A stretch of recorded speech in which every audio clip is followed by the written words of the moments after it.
very good morning to everyone gathered here. Welcome to the ninth annual Skill Development Summit organized by Indian Education Network. Now I would like to invite Manish Thabra, founder of Indian Education Network. Thank you so much, Pragya. Good morning, all. Before starting the session, I would like to share a video of Skill India by NSDC, which I like a most. Mahesh, क्या chair बनाया यार? तेरे हाथ में कुछ जादू है। क्या भाऊ, जादू तो आपके हाथों में। ओए, हम दोनों में कोई फर्क नहीं है। भाऊ, मैं तो सिर्फ 10वीं तक ही पढ़ा हूँ। तो उससे क्या फर्क पड़ता है? तुमने एक लकड़ी के टुकड़े से क्या माइंड ब्लोइंग चेयर बनाया यार। महेश को चाय दो। जब मेरे हाथ में लकड़ी का बैट होता है ना, मैं भी थोड़ा कुछ कर लेता हूँ। थोड़ा? हम दोनों के इन हाथों में हुनर है। कारपेंटर हो या क्रिकेटर, हुनर होना जरूरी है। तो फर्क क्यों? मतलब हम में कोई फर्क नहीं है? बिल्कुल नहीं है। भाऊ, ये बात बस आप मेरी बीवी को बता दो। ये बात महेश तो समझ गया। और आप? I support skill India. आप भी जुड़े स्किल इंडिया के साथ और सीखिए वो हुनर जो ना सिर्फ आपको दे रोजगार, पर समाज में दे सम्मान जिसके आप हकदार हैं। कौशल भारत, कुशल Bharat.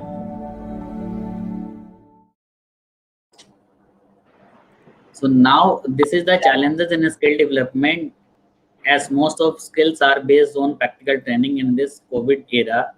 Practical training is biggest challenges. We will discuss about that and other challenges in this summit, and also we will discuss how we can integrate skill development in higher education. Looking forward to learn a lot in this summit. Thank you.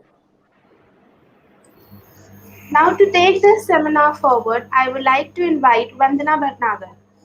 Vandana Bhatnagar serves as a Chief Program Officer at National Skill Development Corporation (NSDC) and has management responsibility for the organization's skilling programs under government funding, industry partnerships, and digital initiatives. She also leads technical engagements related to research, analytics, occupational standards, and learning content. Vandana has over 27 years of professional experience in banking, development finance, institutional development, and applied research. Prior to joining NSDC, Vandana was associated with World Bank as Senior Institutional Development Specialist, Water Department Global Practice. She has earned Master of Business Administration from IIM Calcutta and is an alumnus of St. Stephen's College, Delhi University. Thank you. And it's a pleasure to be here in this inaugural session, along with many eminent representatives from the education space as well as the skilling space. I think this dialogue has become extremely critical now, and not just in the context of the pandemic, but in the context of the government emphasis on bringing more convergence between what's happening in the education space and the skills ecosystem. I think all of us are aware of the challenge. About 1 million people turn 18 every month. And the unemployed in our country are largely very young. 60% of those who are unemployed are under 25. So basically what we are looking at is a demographic dividend which really needs to be very quickly leveraged. Otherwise, it's not really a dividend. If we look at the unemployed, 39% are graduate plus, and about 41% are class 10 and below. So it's a dual challenge that we are facing where people who are unemployed are with very low education levels as well as with high education levels. And we've had many studies come in the last few years which have pointed out the criticality of the skill gap that is there. And of course, skilling is a very wide term, so it means different things in different segments. But I think what's interesting is that there is a growing interest and awareness amongst the youth to acquire skills. As per a ORF study, I think about 2 years back, 76% of the youth said that they're interested in skills and acquiring skills. And a lot of them said they wanted to do it in a short modular form as well. So I think what we're looking at is interest is there and there's a huge challenge. And how do we make it happen? I think also what is important to realize is that formal education has also had learning outcome challenges from the lack of practical experience, practical application of the knowledge. At the same time, the TVET ecosystem suffers from weak foundational skills, weak communication skills, critical thinking skills, which need to have been acquired in the school or the college education. So both systems are suffering on account of the absence of the other.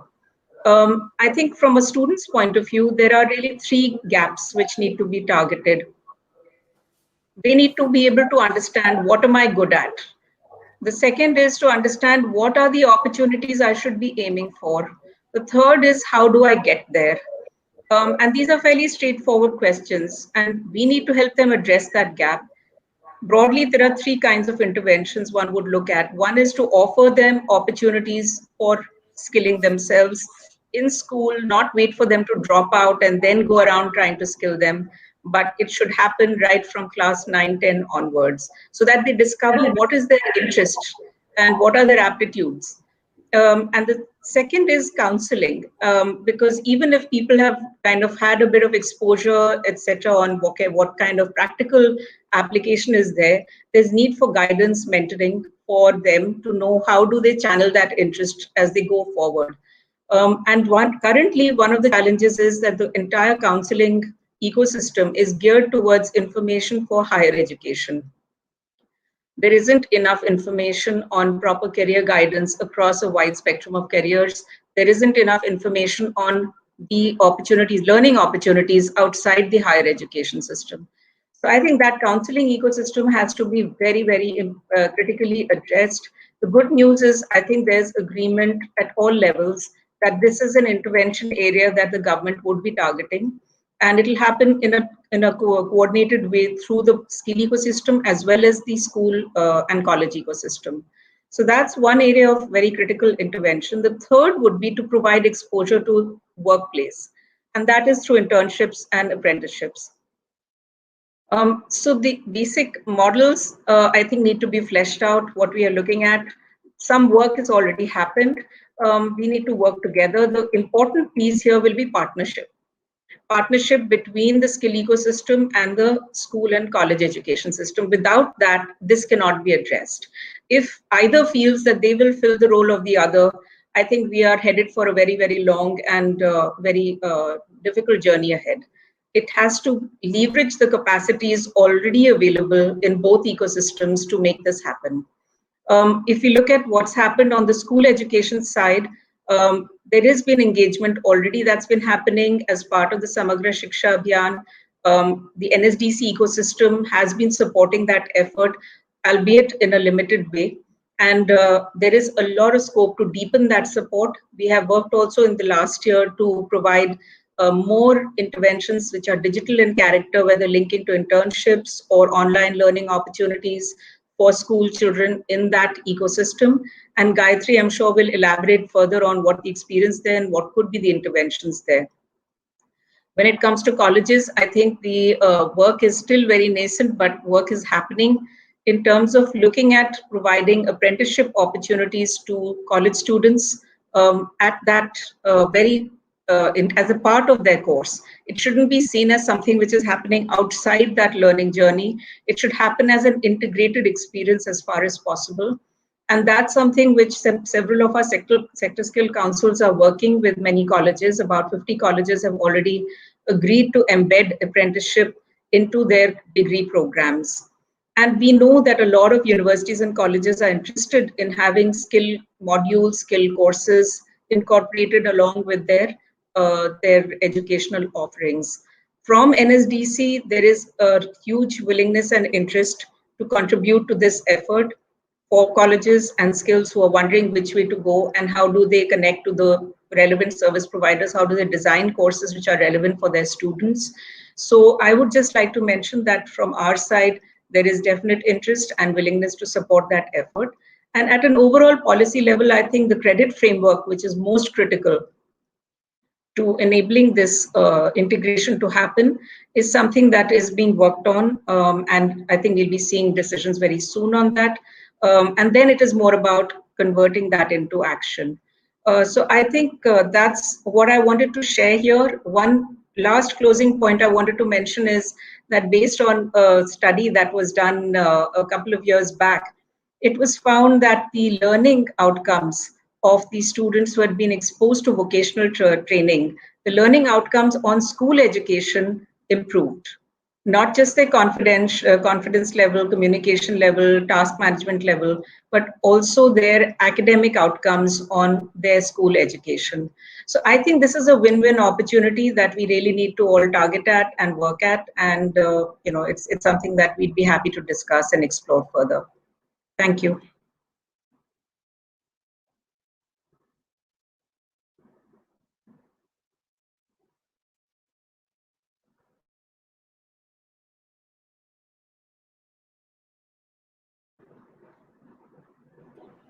I think you're on mute.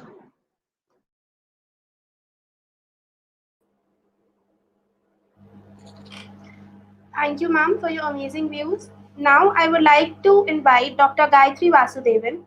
Dr. Gayatri Vasudevan was cited as one of the top 50 women in business by Business Today, a leading magazine in India, in the year 2017, and Entrepreneur of the Year in Social Business category by Forbes India in 2018. She has been a TED speaker several times. She has done her BA Economics Honours from Delhi University, Masters in Social Work, University of Mumbai, and Doctorate in Development Studies, Institute of Social Economic Change, ISEC, with 30 publications in the areas of labor and employment and gender issues to her credit. She co-founded LabourNet in 2006 with a vision to enable livelihoods and enhance quality of life through education, employability, and entrepreneurship. Thank you. So I think Vandana has given a very holistic picture of the skill system as well as education and higher education, how there can be a combination. So let me just take from that. I think there are two significant changes that one is going to see in the learning framework. One is thanks to COVID and the other is thanks to technology. So several of it was already happening, and I think the pandemic just has brought that to the forefront. Learning is no more about classroom learning. So institution learning, which was the sort of the main stream for learning is going to change. So I often think to myself, like, Oyo disrupted the idea of a hotel. You didn't need a hotel anymore. You could learn anywhere. You could stay anywhere.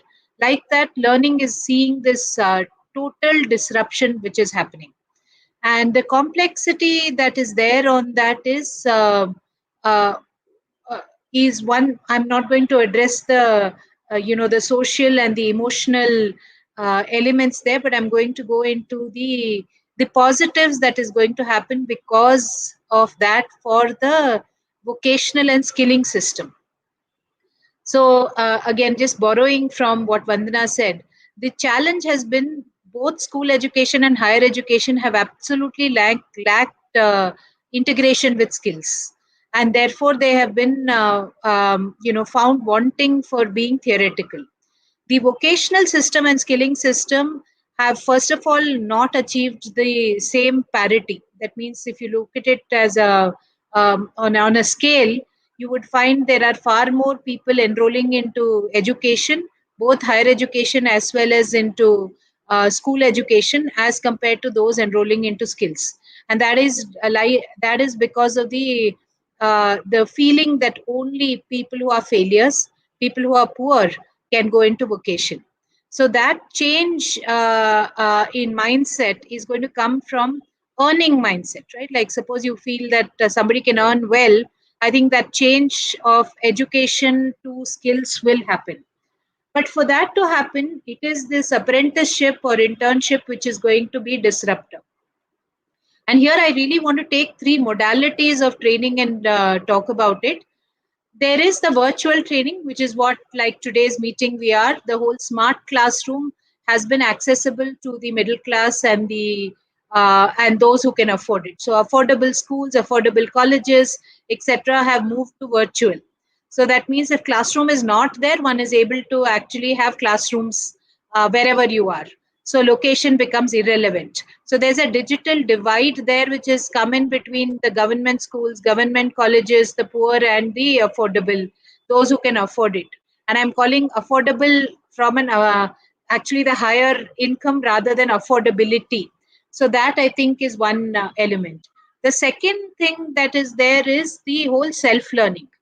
The explosion of self-learning and individual courses which are there in the realm of the internet, companies which are giving it has again been huge. Again here, the people who can afford it and those institutions which can offer it have both benefited from it, and the candidates as well as institutions have benefited.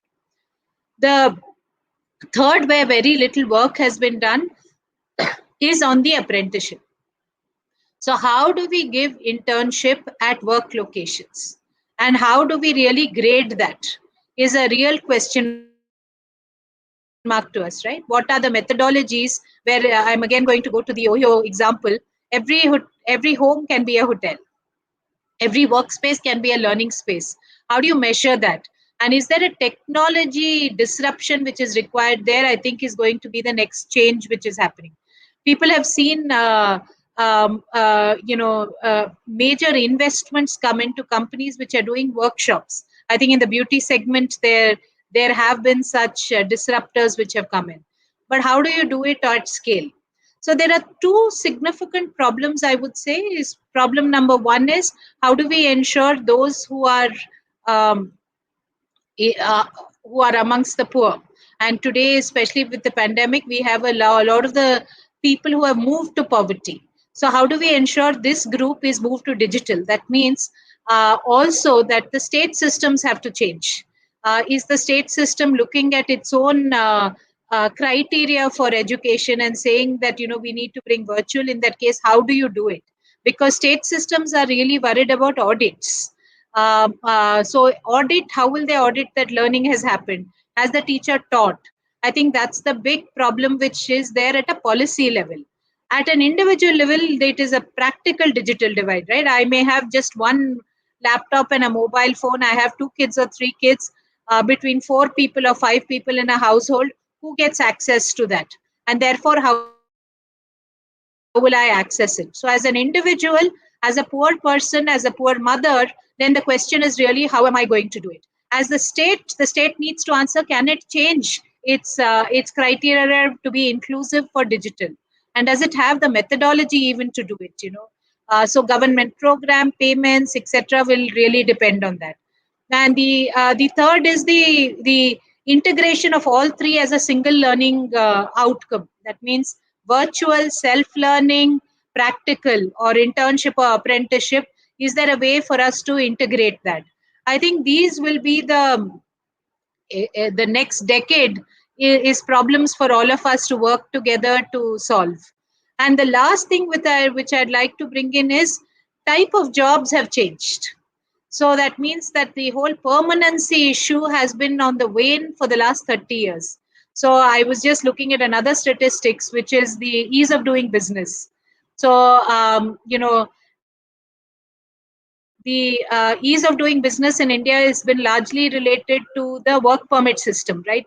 So the 1990s saw the first transition, 2016 with the GST, the second transition, and the 2021 with the rationalization of the labor codes, the digitization, all of these elements which have come in. So that has implications on candidates, both higher education as well as students who are passing out of vocational education, which means what are we training? So the career counseling, which again Vandana referred to, will have a lot of implications there. That means as counselors, are we able to bring in the elements saying, economies have changed, businesses have changed. So one has to prepare for a lifelong continuous learning, in the modality of virtual, self-learning, and practical through life. That means every earlier, you saw an in-situ training was every 10 years. Now you need to break this back to 2.5 to 5 years. So how are we going to do that and take it forward? So these are some of the questions, I think, in the confluence of vocational education, skill training, and education that many of us are, battling. I don't know if we have answers, but we have questions for sure. So thank you so much for inviting me.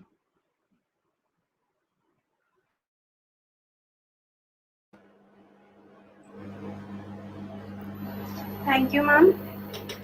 Now, for the next guest speaker, I would like to invite Dr. Sandeep Pachpande, an academician, entrepreneur, technopreneur, mentor, agriculturalist, and visionary. Dr. Sandeep brings a multifaceted business sense to the table every day.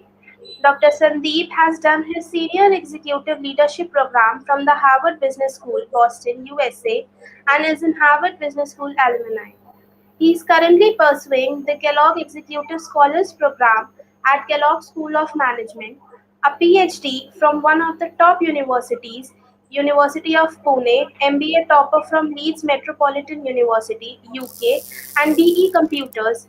He is currently the chairman and managing trustee of ASM, Udyogik Shikshan Mandal, a premier education trust providing quality education right from KG to PhD level. ASM Group of Institutes, under the able leadership of Dr. Sandeep, has grown to 15 institutions in 6 campuses at Pune and Mumbai and has over 5,000 students studying every year at ASM.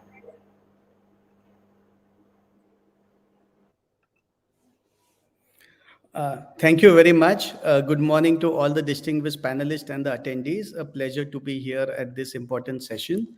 As the various surveys shows that by 2027, India is going to have the highest working population in the world. Now, it is education only that can convert this working population into an human resource which can help propel our economy. So, if we have to make our economy the 5 trillion economy, what is envisaged by our Honorable Prime Minister, it has to be through skilling, entrepreneurship, and innovation.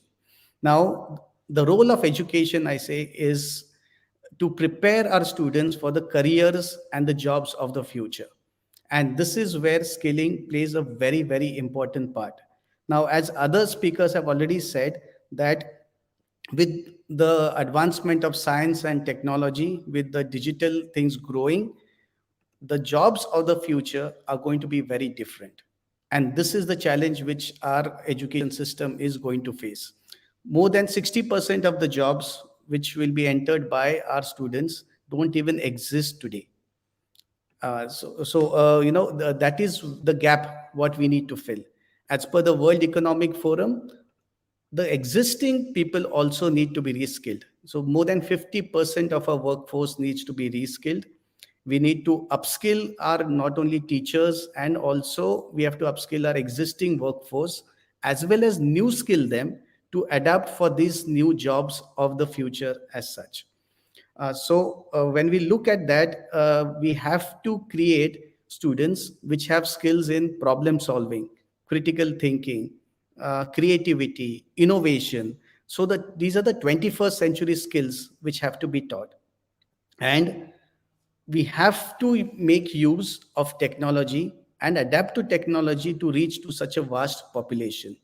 Yes, we have started teaching online. However, when we talk of 21st century skills, they cannot be taught in a traditional way. Unfortunately, when we look at the national education policy, it is a wonderful framework which provides for the first time an opportunity for multiple choice, multiple entry exit, as well as options in multi-language and multi-skilling. However, the implementation is something which is the key. And we'll have to do a lot of things if we have to get this implementation right. That is the key challenge. We have to have a change in mindset. we have to have a change in our assessment, because the assessment currently is only for the memory or rote learning. So even though we are teaching the new skills, it may end up being just an academic subject and students really not gaining those skills. The outcome based education, I think, also is very important. And we have to move towards also micro credentials, which are going to be job related as such. I think that's where the future is going to be. Uh, I think the Corona situation has given a wonderful opportunity to not only reset and reboot, but reimagining our entire education system, and how to leverage technology for providing blended hybrid kind of model, so that we can reach a vast number of students and try and give personalized level of education to these people. Now, talking on higher education, the gaps what we have always been talking about is that the students are not employable. Unfortunately, the MBAs or the MTechs or the this thing come at the last chain before they go in for a job. And if you look at where the skills are lacking, you will find that most of these are related to soft skills. If any student wants to succeed, he has to be good at business skills, technical skills, soft skills, all put together. And these skills generally should be taught at the school level or the UG level before they come to the PG part as such. Thankfully, the new education policy first time looks at education as a whole, right from KG to the PhD. So this may, I think, help out in creating that kind of students who come to higher education. However, there are a number of things that can be done at higher education also, which can help to reduce this gap. One of the things which we have been doing at ASM Group of Institutes is partnering with the top education institutions as well as industries to create employable courses to meet the industry demand. One of the examples what we have done is we were the first in India to start an emerging tech program with Amazon. And what we did here was we have created a course which is co-designed, co-developed, co-delivered, and co-certified with the industry. We did a reverse competency mapping where we looked at what are the skills which are required by Amazon and its system integrators, and then created a course around that to prepare students to meet those requirements. So employability is going to be the top skill, and this is where industry institute partnerships are going to be the key. So as the earlier speakers had said, Vandana ma'am also said it, Gayatri ma'am also said it, that it is a whole ecosystem which is required, which will help to achieve this. So it's, we cannot say that any one player cannot say that, yes, we don't want to participate in the education part, but the participation should be more than the MOUs. It has to go towards the ideal system that I talked about, of co-designing, co-developing, co-certifying the courses as such. The best system in the world in terms of vocational skills I've seen is in Germany. But India will take a very long way to reach that level. I had visited Karlsruhe, and when I was talking to one of the Hochschuls there, they said that, I asked them, how do you get admission in an Hochschule? And they said that you have to first get a job in one of our partners, and then you can get admission through them. So the model is 3 days of working, 3 days of learning at the university, and all the fees are paid by the employer. So the students don't pay anything. And because the company is paying, the company ensures that the universities are giving education which is relevant to them at that level. And I asked them that how many companies do you have a partnership with? And the answer was mind-boggling, 10,000 companies. Now, this is the reason why vocational training engineering in Germany is doing very well. So we must take clues from that and see that we create a very conducive environment where the industry institutes will work together and foster these skills. As the time goes, dynamically things are changing. Continuous upskilling and new skilling will be required. And as the earlier speaker has said, the lifelong learning skills are going to be very, very important. So we'll have to continuously engage with the stakeholders and keep on new skilling and reskilling and upskilling them. So that, I think, is going to be the key if you want to succeed in the future. Again, with technology, it provides a good platform to take our sessions online. However, we also need to reimagine how technology is being adapted. Most of the edtech companies are focusing on taking the physical experience online. But if we have to teach the new age skills, it has to be with a reimagined education system and a reimagined technology system. It should be more experiential, it should be more practical based, and it should have interventions and practical exposure to the industry and problem solving. So I hope that with the adoption of technology, with bringing in these blended hybrid methods of education, as well as partnerships and developing the right ecosystem, and with a changing mindset, we should be able to create that workforce by 2027, which will propel India to its rightful place in the world. Thank you. Thank you, sir.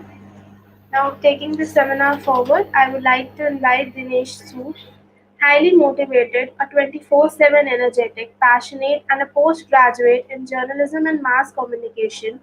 Dinesh Sood co-founded Orain Enterprise in 2009.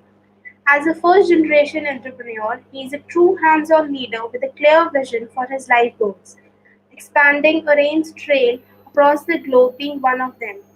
Under his accomplished and profound leadership, Orain started operations in India and in less than a decade grew to Asia's leading and India's best. As a member of the General Council and Beauty Wellness Sector Skill Council, Dinesh is contributing significantly toward policy formulation and taking key decisions for the beauty and wellness industry. He is vocal proponent of Skill India mission of Government of India. Thank you. Am I audible? I believe there is some electricity changeover at my place. Am I audible? Yes, sir, you are audible, sir. Yeah, thank you. So first of all, I would like to thank Indian Education Network for arranging such summits. Yesterday only one of my friend asked me कि इस तरह के summits के क्या benefit क्या होते हैं, तो मेरा एक ही आंसर था कि बात निकलेगी तो दूर तलक जाएगी. मेरा जो experience है that is basically with these students of different geographies. We have 102 centers in different locations in India. तो स्टूडेंट्स की जो डायरेक्ट रिक्वायरमेंट होती है, जो गांव का बच्चा हमारे पास आता है हु इज जस्ट 8th पास और उसके पास कुछ इतने पैसे भी नहीं होते कि वो ट्रेनिंग के लिए ज़्यादा खर्च कर सके, फिर उसको गवर्नमेंट की जो वो पॉलिसीज हैं what ever NSDC has introduced, I really appreciate, अभी काफ़ी कुछ क्लियर किया है वंदना जी ने और गायत्री जी ने. सो स्टूडेंट्स के लिए एक बहुत बड़ी मोटिवेशन होती है कि what to do and what I will be getting after all this. So मेरा जो experience है with the students and the thoughts of them, वो ये है कि from the last 15 years I met many students. तो अभी जो वंदना जी ने बात की है कि internship, that is the most important part I believe. Internship as well as the training and the counseling.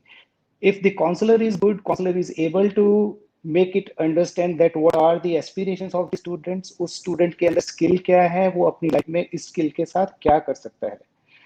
क्योंकि देखिए जब हम बात करते हैं अपने रूम में बैठ के, AC रूम में बैठ के, तो बात शायद जब स्टूडेंट तक जाती है उन दोनों में थोड़ा डिफरेंस आ जाता है. We are running 102 institutes.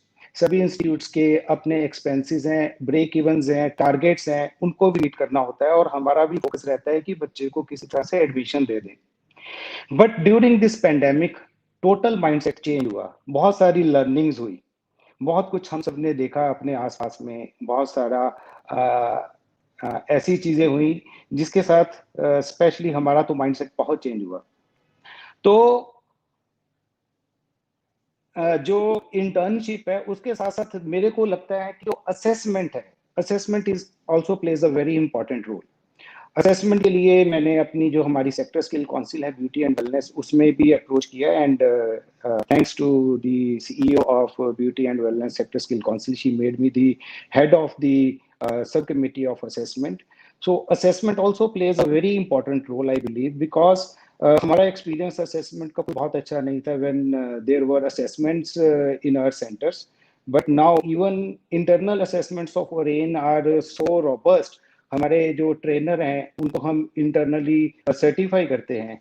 So what is the purpose of discussing all this things is कि स्किलिंग का जो स्कोप है वो वी ऑल नो बहुत ज्यादा है, लेकिन स्टूडेंट्स की जो बेसिक चैलेंजेस है उसको अंडरस्टैंड करना भी बहुत ज्यादा जरूरी है।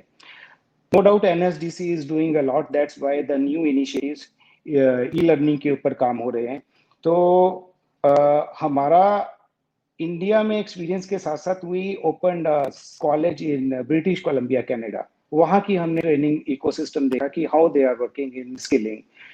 वहाँ पे भी मेन एम्फेसाइज होता है basically that is on internship and assessment. So India में इनिशिएटिव लिए गए हैं, India international skill centre, we are part of that also, and these initiatives are really very good. जो इंडिया इंटरनेशनल स्किल सेंटर्स हैं उनके खुलने के बाद आई बिलीव कि जो स्टूडेंट्स की एस्पिरेशंस हैं बाहर जाने की या इस डोमेन में आने से लोगों को फील होता है कि ये बहुत अच्छा फील्ड नहीं है स्किलिंग का। अभी जो मॉर्निंग में सुबह एड दिखाई गई सचिन तेंदुलकर की, such kind of initiatives should run frequently on various medias, ताकि लोगों में कॉन्फिडेंस आए, लोगों का माइंडसेट चेंज हो रहा है। अभी रिसेंटली हमारे एक कॉलेज में we call it a school, उसमें 2 इंजीनियर्स जो इंजीनियरिंग करने के बाद ब्यूटी एंड वेलनेस की ट्रेनिंग लेने आए, और we were surprised, people mindset is changing, even graduates, post graduates, people from medical background, they are coming into this field, so the trend is changing। और I believe कि इस तरह के initiatives जो अभी हो रहे हैं ये होते रहे तो डेफिनेटली नई नई चीजें, नए नए आइडियाज जरूर आएंगे। And during the pandemic what is the learning for Oren is that हमने एक इनिशिएटिव लिया है, कोई भी जो बिलो पॉवर्टी लाइन है या जिसके पेंडेमिक में किसी तरह का लाइफ का लॉस हुआ है फैमिली में, वो अगर किसी भी तरह के ब्यूटी कोर्सेज करना चाहता है, that will be totally free of cost from Orane, and we will ensure the job also, not only the training, we will try to give the job to the student। So I am very happy and thankful for the Indian Education Network for arranging this summit. Thank you.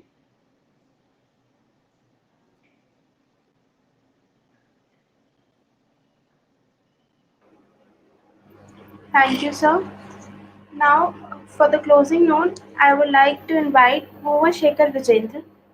He is the co-founder and chancellor of Shobhit University, India, and a prominent social entrepreneur based in New Delhi, who carries leadership roles in many organizations. He is co-chairman, National Council on Education of ASSOCHAM, the oldest apex chamber of commerce and industries in India. He is also the national president, Center for Education Growth and Research, CEGR, the largest independent academic think tank of India.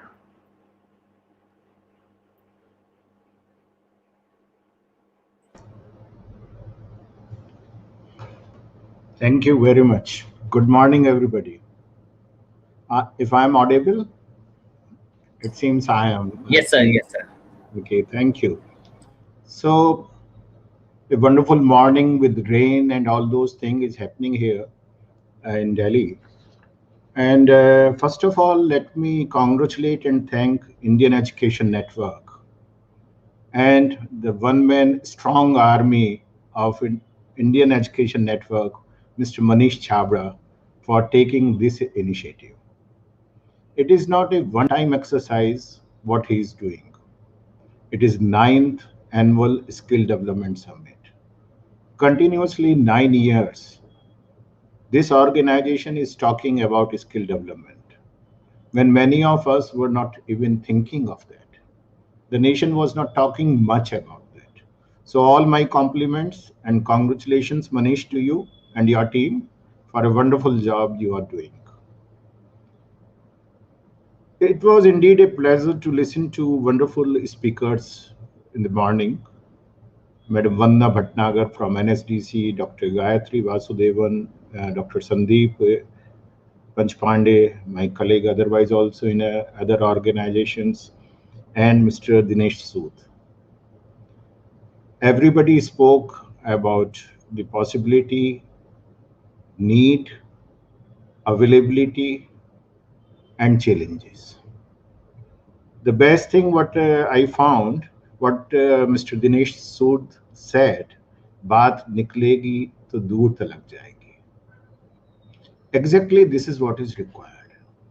We have to talk about skill, need of the skills. We have to discuss about it.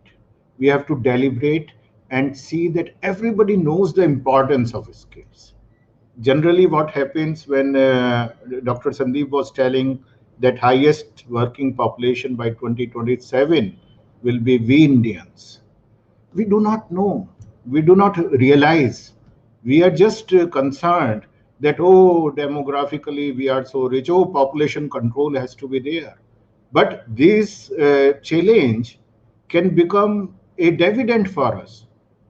If we are the largest, highest working population of the world, it means we can play a very big role in the economic environment of the world itself.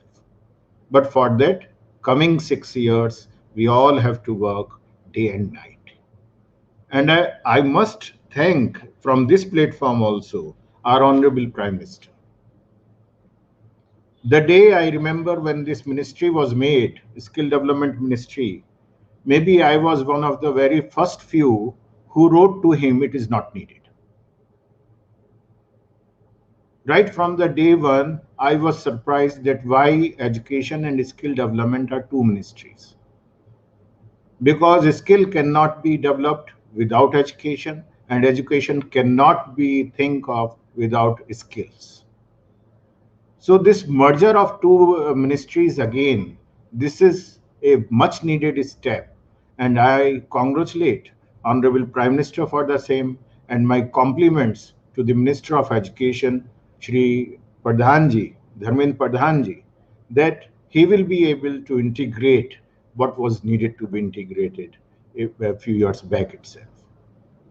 Every organization is working, doing wonders, be it NSDC, be it we have a new university in Delhi now. There are many other universities, those who are specifically for skill development universities, they call themselves.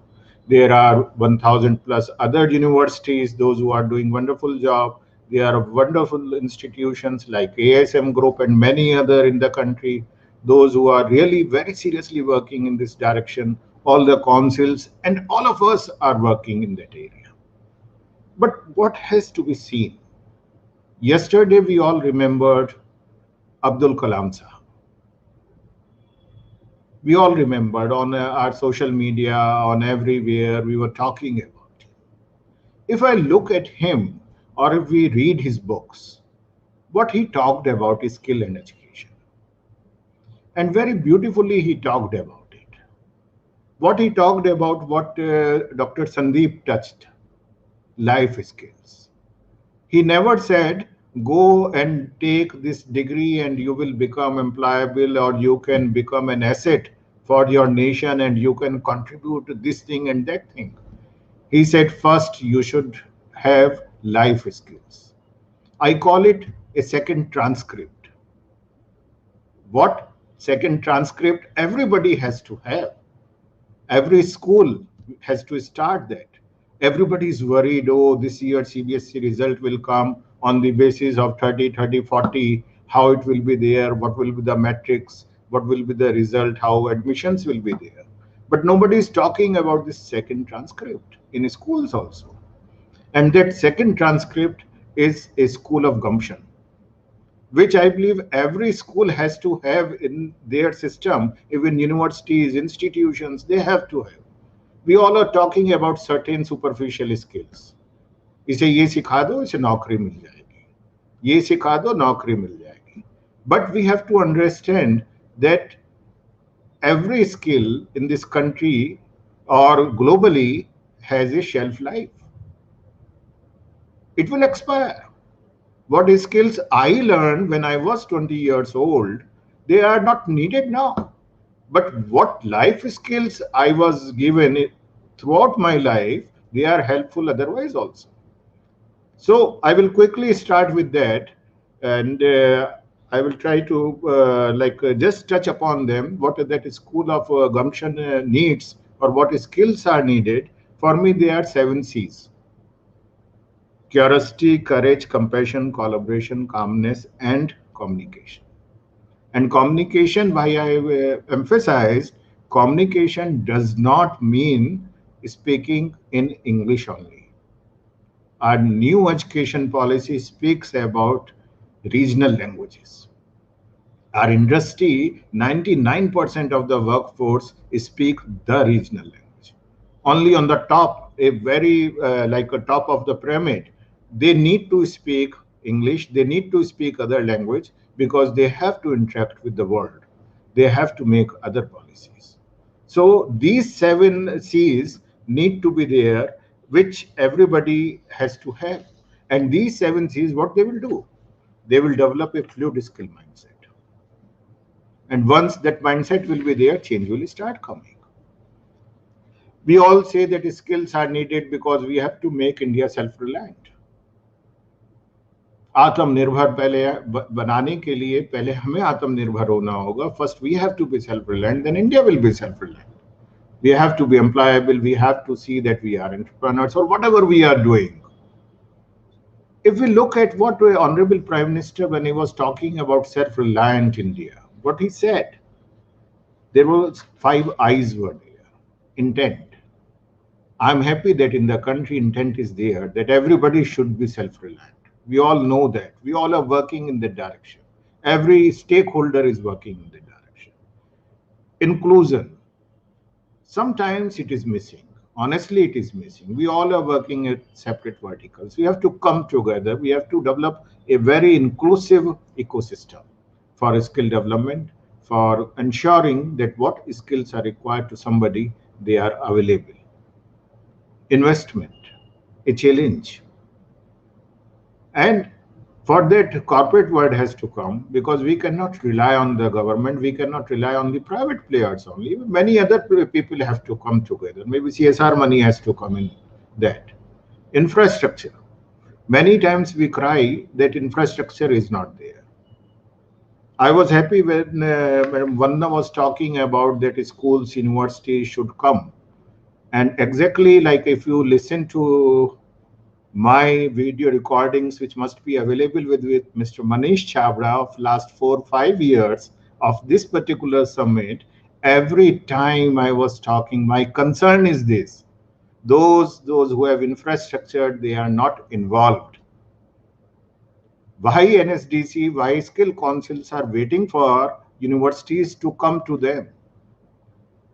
We have all adequate infrastructure. There are 50,000 higher education institutions, thousands and thousands of schools. We have adequate infrastructure. Let us join hands. Let us approach, because it is not that universities or institutions are using their infrastructure 24/7. Initially, when NSDC started working with NGOs and all those things, always my concern was there. My concern was you are giving a responsibility to somebody who has no infrastructure or expertise.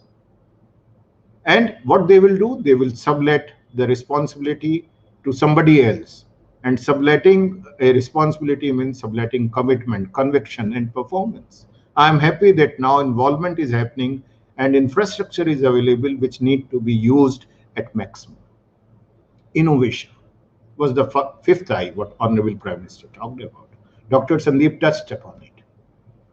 Innovation is needed. And what innovation is needed, what is required, that is needed. Every problem needs to be identified and a local impactful solution has to be found. Then self-reliant youth will be there. Self-reliant India will be there. We have to work for that. And many efforts are happening. I'm really happy that we are doing a lot many things on that in the country. But inclusiveness, once it will come, we will have more clarity on the thoughts. Things will start changing. World Economic Forum has published a report, Future of Jobs 2020 report is there. What it says that half of the employees around the world will need reskilling by 2025. And this number does not include all the people who are currently not in employment. It means a big challenge, not only of skilling is there, but reskilling is also there. And for reskilling, many times we have to unskill ourselves. During this pandemic time, we all have seen that we do not know many things. We all, those who were thinking, I know everything in my trade, I am the master. Suddenly this pandemic, the challenges which came to us, they told us that you do not know many things. And one of the critical problem is to ensure that we have sufficient skill to survive in the digital world. This digital world has to remain there. We all were thinking, I know, I can speak, I can use, but suddenly when Zoom came a few months back, more than a year back, when other things came, we all were new to that. And every day new technology is coming, we all have to look into that. So what I found for all stakeholders, for me, the stakeholders in the country is the government, the business, and the education sector. Three stakeholders are there majorly, those who have to work in this direction. So what all stakeholders have to do, that we have to build a strong and interconnected ecosystem, committed to a comprehensive upskilling agenda and give people to the opportunity to participate. We all have to work. We have to map the evolving job landscape and forecast future skill demand very frequently. It is not once in a year. It has to be done very frequently. We have to collectively determine a set of indicators that measure the quality of employment at the industry, nation, and subnational level, at state level. Because at local and regional level also we have to see that what skills we can give. What government has to do out of these stakeholders? Government has to adopt an agile approach to driving national upskilling initiatives, working with business, non-profits, and the education sector wholeheartedly. Government should not wait. Government should invite. They should not wait. Somebody will come to them and say, sir, I want to do this thing, please help me. It is a reverse process which needs to be done. We need to prioritize funding for upskilling and skilling in national recovery plans. These recovery plans are after this COVID pandemic. We all have to work in the direction. Government has to take a lead on that. What the second stakeholder, business, has to do, anchor upskilling and workforce investment as a core business principle and make time-bound pledges to act. Generally what happens that in business what we do not invest on upskilling. We think that, okay, fine, you do not know, I will have somebody else. And this is creating a crunch. This is giving a problem. Like in Shobit University, if you ask me, we have decided that instead of hiring new faculty members with certain skills, let us do faculty development programs. Let us see that our existing ones, they develop those skills, what may be required today or tomorrow. And this has to be done everywhere. What educational institute, the third stakeholder, has to do? They have to embrace the future of work as a source of reinvention to normalize lifelong. We have to do research. We have to do innovation. And many times I say many of you may not agree, and please don't agree if you do not feel so, that even Jugaad culture has to be promoted initially. Why I am telling this country is, if we look the ecosystem and the workforce, because a Jugaad is a temporary solution of a problem and innovation is a sustainable solution of a problem. But we have to develop that also. We have not to discourage people, those who are sitting in villages, small places, and finding solutions for the problems. That is also a skill which may need a scientific intervention. We can put on that, but we all have to work in that direction. And universities and institutions, they need to build bridges between national qualification network and lifelong learning, so skills are recognized globally. We have to connect schools. I'm talking to higher education institutes and place of learning with each other.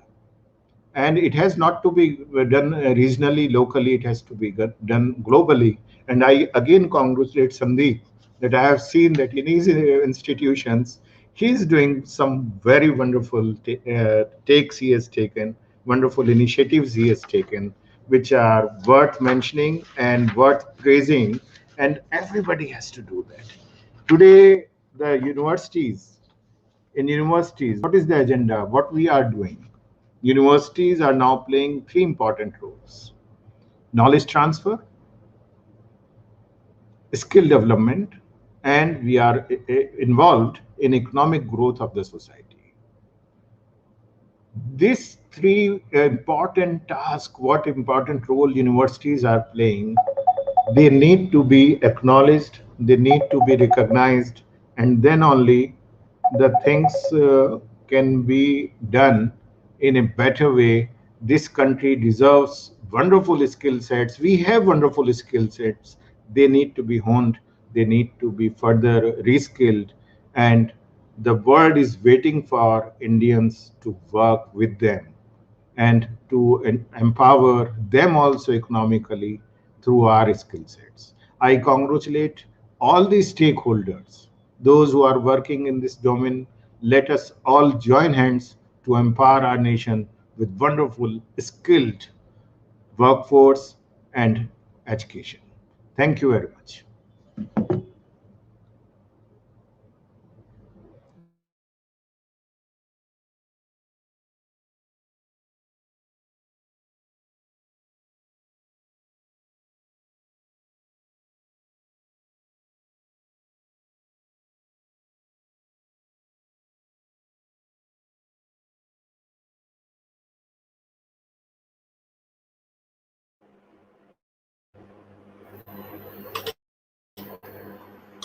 With this, I would like to thank all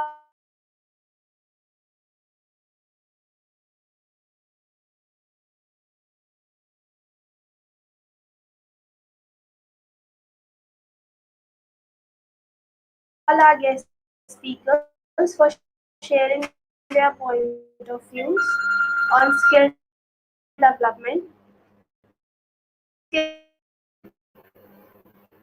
Moving on to the next station, integration of skill education, entrepreneurship and innovation in higher education. Chitkara University, Punjab and Chitkara University, Himachal.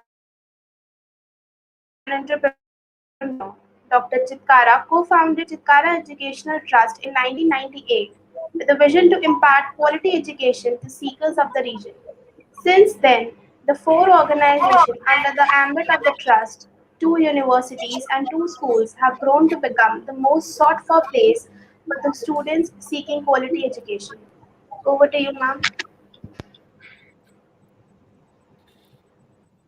Thank you. Am I audible? Yes, ma'am. Am I audible? Okay. Good morning to everybody, and thank you very much for giving me this opportunity. So I think I was just listening to Kumarji that how the things are moving and how there is a requirement of going for the skill. So this is very great requirement of integration of skill education, entrepreneurship and innovations in higher education.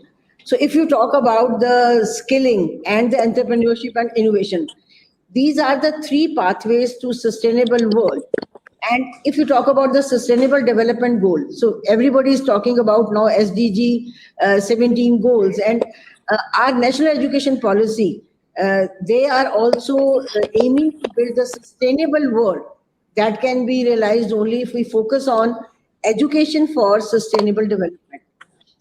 ESD for 2020, it is a unique global framework given by UNESCO and directly associated with these three important playing factors in higher education, that is skilling, entrepreneurship, and innovation. So let students learn to live and live what they have learned. I think that is now the need of the hour for all of us to understand. All the educationists are there on the screen. So what is the ways to integrate? How we can do that as a heading the educational institutes. So industrial revolution is being driven by endless possibilities of artificial intelligence, robotics, the Internet of Things, automation of vehicles, 3D printing, nanotechnology, biotechnology, material science, energy storage, you name anything about it. So we all have to integrate using all this. So these developments are besides those traditional and everlasting vocational skills, which generate ample opportunity to entrepreneurship. So innovation is the key here. Let all these skills be part of the curriculum in higher education setup. And we have seen in National Education Policy 2020 that they have also tried to integrate all these into the system.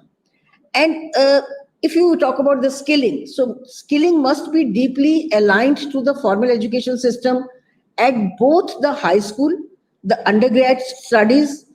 Reason is that skilling, entrepreneurship, and innovation needs to be embedded in coming generation as a habit.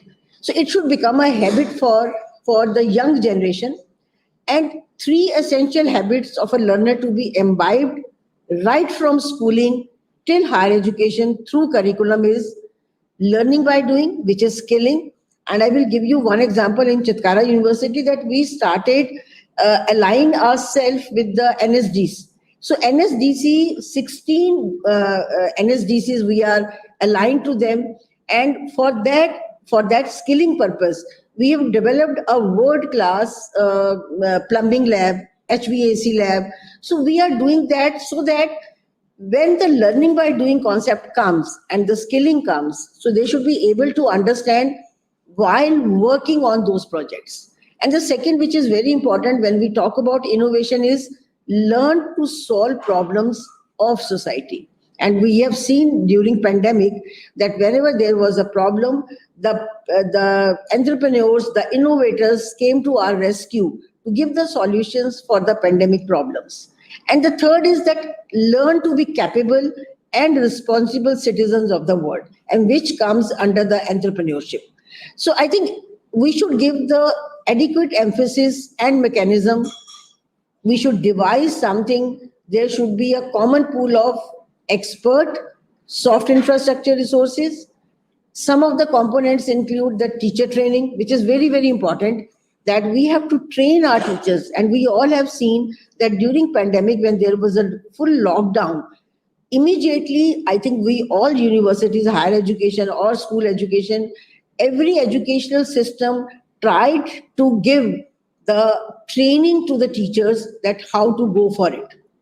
Then how to develop the curriculum according to the situation, according to the change, and how to create the content, how to go for particular pedagogy, because we all have seen that during pandemic, all the pedagogy, all the systems were changed, industry interfaces, and forward-looking research, which is the need of the hour to go for the research. And for that, we have developed a system in our universities where development of a system which is CURIN, Chitkara University Research and Innovation Network, where we are hand-holding the students, we are hand-holding the teachers for innovating something very new. And for that, proper orientation, upskilling of the existing people involved in the academic needs to be done. if you see all the SCRT levels or NCRT level or UGC level, everybody is talking about that there should be a broad-based team of experts, which they should be creating a well-formatted milestone based upon the plan. So those plans are to be there. So there should be a participation of the business houses. We always talk about industry academia interface. So when those people are there, industry is with the academia, then we can, because industry is the end user. What we are doing the research. The research projects are given to the students. Research outcomes are there. But who are using those outcomes? It is to be used by the industry. But what is happening, that industry is not coming up with our research components, whatever results are given by the researchers. So I think there should be a co-creation of the curriculum by the industry and the academia. There should be a co-teaching with the academia and the industry. And there should be establishment of technology and skill labs. So I think this is the need of the hour. Sorry. So this is the need of the hour to support the innovation through commercialization of the patents. So I think this is the need of skill development and taking into account the skill development, the entrepreneurship and this. Sorry, I am bad throat. So sorry for it.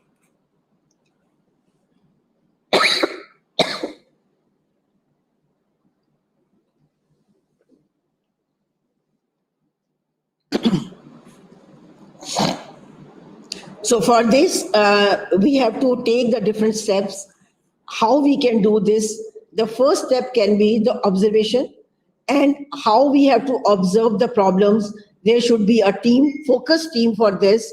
And what are the real world problems? They should understand, they should talk to the society that what are the problems, and accordingly, there should be ideation stage. The second stage will be the ideation, and we will try to apply the design thinking as a first step to envision how our faculty in a new world of technology could go beyond the PowerPoint presentation.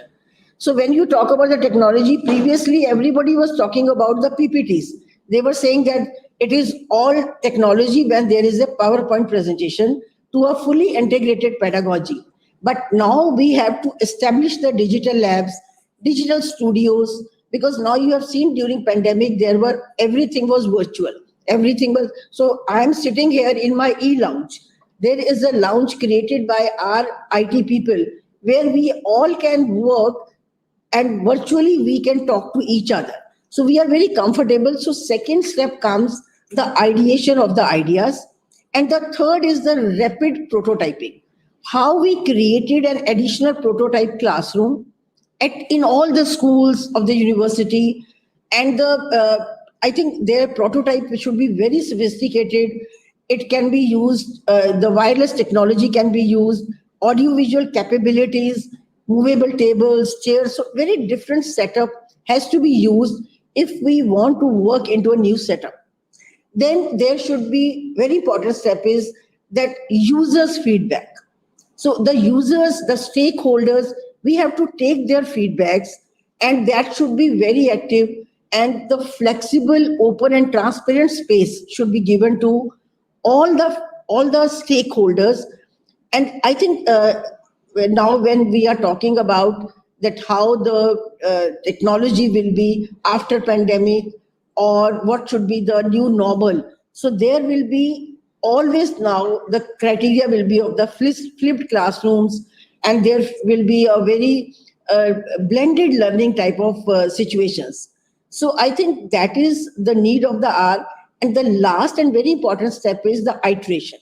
So we have also recognized that our entire community should have a rich culture of innovation. Every academician is a researcher. Every researcher is a teacher. And essentially in our ecosystem, why we say that every teacher should go for some research capability or some time should be given for the research. Reason being, if a teacher is a researcher, so he will be having a very neck of the latest problems, and he will become a very good inquisitive teacher, and that it will be good for our stakeholders. Stakeholders are our students. So that is to be implemented, which is, I think our goal should be not only to teach innovatively, but also to develop within all students that traits, skills, and qualities that will make them innovative leaders. So I think this is a time, and in this process of integration, we then identified at Chitkara there should be 5 traits of innovators. There should be curiosity and creativity. I think Vijinderji also was talking about 7 C's. So in that, curiosity and creativity comes. Then the second is the integrative thinking. Then we can talk about the collaboration. We can talk about the connectors. And so I think this is the need of the hour, to understand that idea is to make this world sustainable. And we firmly believe that education is one of the most important tools that we can use for integrating skill, entrepreneurship, and innovation. That was my take on this topic. Thank you very much for giving me this time. Thank you, ma'am. Now, for our next speaker, I would like to invite Professor Dr. Sandeep Sancheti. Professor Sandeep Sancheti is an institution builder, policy planner, regular columnist on various academic policies, promoter of sports in higher education, and well known for his intellectual strategic foresight. He holds a PhD from Queen's University of Belfast, UK, MSc Engineering from DTU Delhi, and BTech from NIT Warangal. He is currently the Vice Chancellor Provost at Marwadi University, Rajkot, and also the past President of Association of India Universities, AIU, New Delhi. Formerly, Dr. Sancheti headed 8 central government institutions of national importance, thereby setting a record of being the exclusive one to have done so. As a unique distinction, he served in a variety of institutions like state and private universities, affiliated institutions, government and deemed universities, private deemed universities, and institutions of national importance. He has worked as director at National Institute of Technology, New Delhi, and NITK Suratkal. He was director in charge at NIT Tricky, NIT Calicut, and SPAR Delhi, and has also served as a mentor director of newly establishment of NIT Goa, NIT Puducherry, and NIT Sikkim. Over to you, Can sir. we stop it here? It's enough. I think it's not required that much. Most of us know each other very well. Thank you, India Education Network, for this invitation, and welcome that I'm joining many distinguished leaders on this particular panel, where we are discussing about important aspects of integration of skills education as well as entrepreneurship and innovation in higher education institutions. Like most of you, we have been deliberating on these issues time and again, and those are very important. There is no doubt about it. But we are working in a paradigm which is changing pretty fast, and therefore we have to be on our toes. What it basically means is that we have a challenge. When we talk about skills particularly, every now and then, every year or every time and again, we get a list from some international domains, some IT industry setup, or some government, or some, let's say, Indian context, some list is there. These are the top 10 attributes or the skills which are required to be delivered.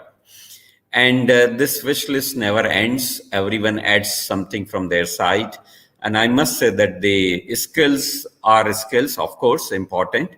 Skills are the real job providers. Skills basically make us apply our knowledge. I may have knowledge, but if I don't have skills, I cannot apply my knowledge. I think that's where the skill comes as an important aspect, in my opinion. And even if I'm one of the best graduate in terms of my degree or in terms of my qualification, or I'm first ranker, let's say in an IIT examination or whatever, my graduation, I may not be good at skill. So skill is slightly different entity, and therefore it has to be developed, it has to be nurtured. But the problem with the skill right now is that there are too many skills which everyone wants to deliver. We also have, like many other institutions, the desirable graduate attributes which are to be delivered. If you try to read that list, I'll just give you a small sample. You'll find that the list is very confusing. The list keeps shuffling and changing time and again.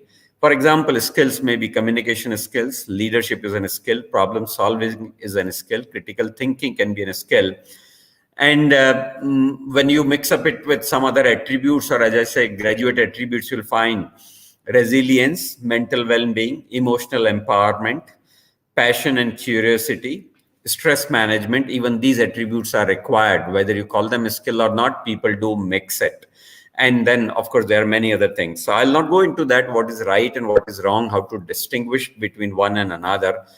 I would give my new answer, and that new answer is the only skill we should try to focus and deliver to our students is a skill called as learning ability or learnability. It is my life, what I want to do, when I want to do, how I want to do, and therefore I should know when to learn, how to learn, what to learn, how to integrate, when not to integrate. We are trying to put too much in their tummy, which cannot digest all that. Sometimes is a challenge. The academic people will not try to lose the academic component. The skill components will anyway be imposed because of the jobs requirement and so on and so forth. So let's leave it to the student that if they can have one major skill, and I think it should be sometime very soon, it should be sitting on the top of the list, that learnability should be the biggest skill which every one of us should have, so that we can fit in a given situation. So that's my answer when it comes to a skill. I'm not against any other thing. I'm already saying that if I have a knowledge, I need to have a skill to apply that knowledge. So skills are important.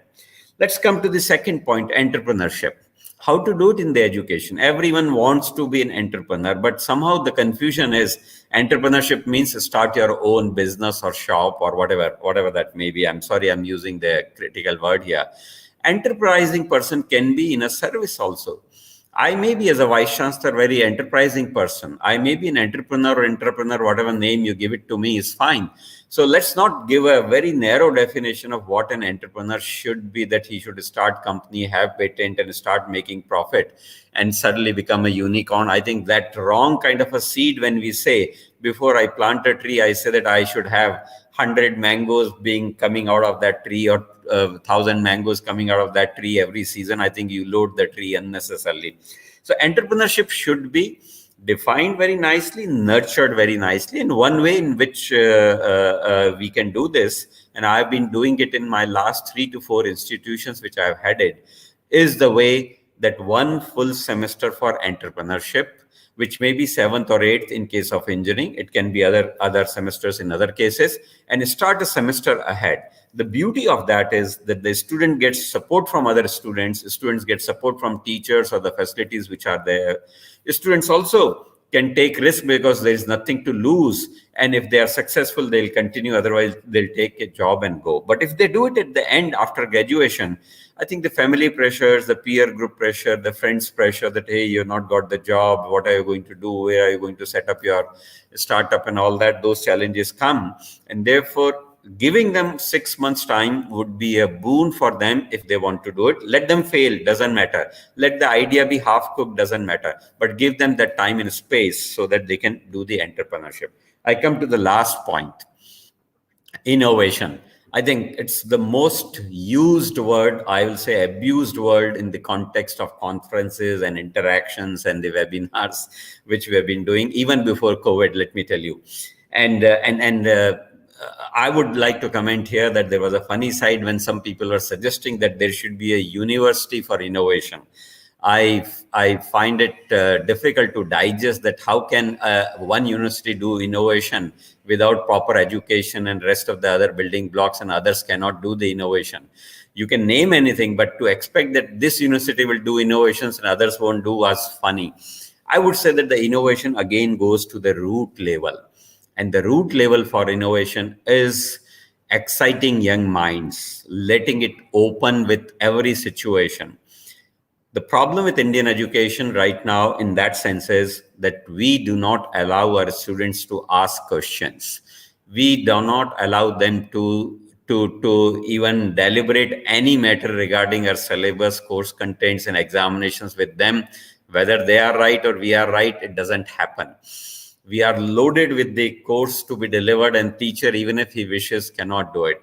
I think if you want to promote innovation, start it at the root level from the schools. So I don't have a recipe for schools, but in the higher education, a teacher should make it must that all those points called why, when, how, what, where kind of a things are answered for a given topic, rather than just define, derive, draw, describe kind of a things which are being done in the class, that they come and draw something on the board and write definitions and all that. No, those things will not be doing the innovation. Those will not drive. So these are the three differentiators, my dear friends, which I have suggested: how to promote entrepreneurship, how to promote innovation, and how to talk about what we call as the skill education.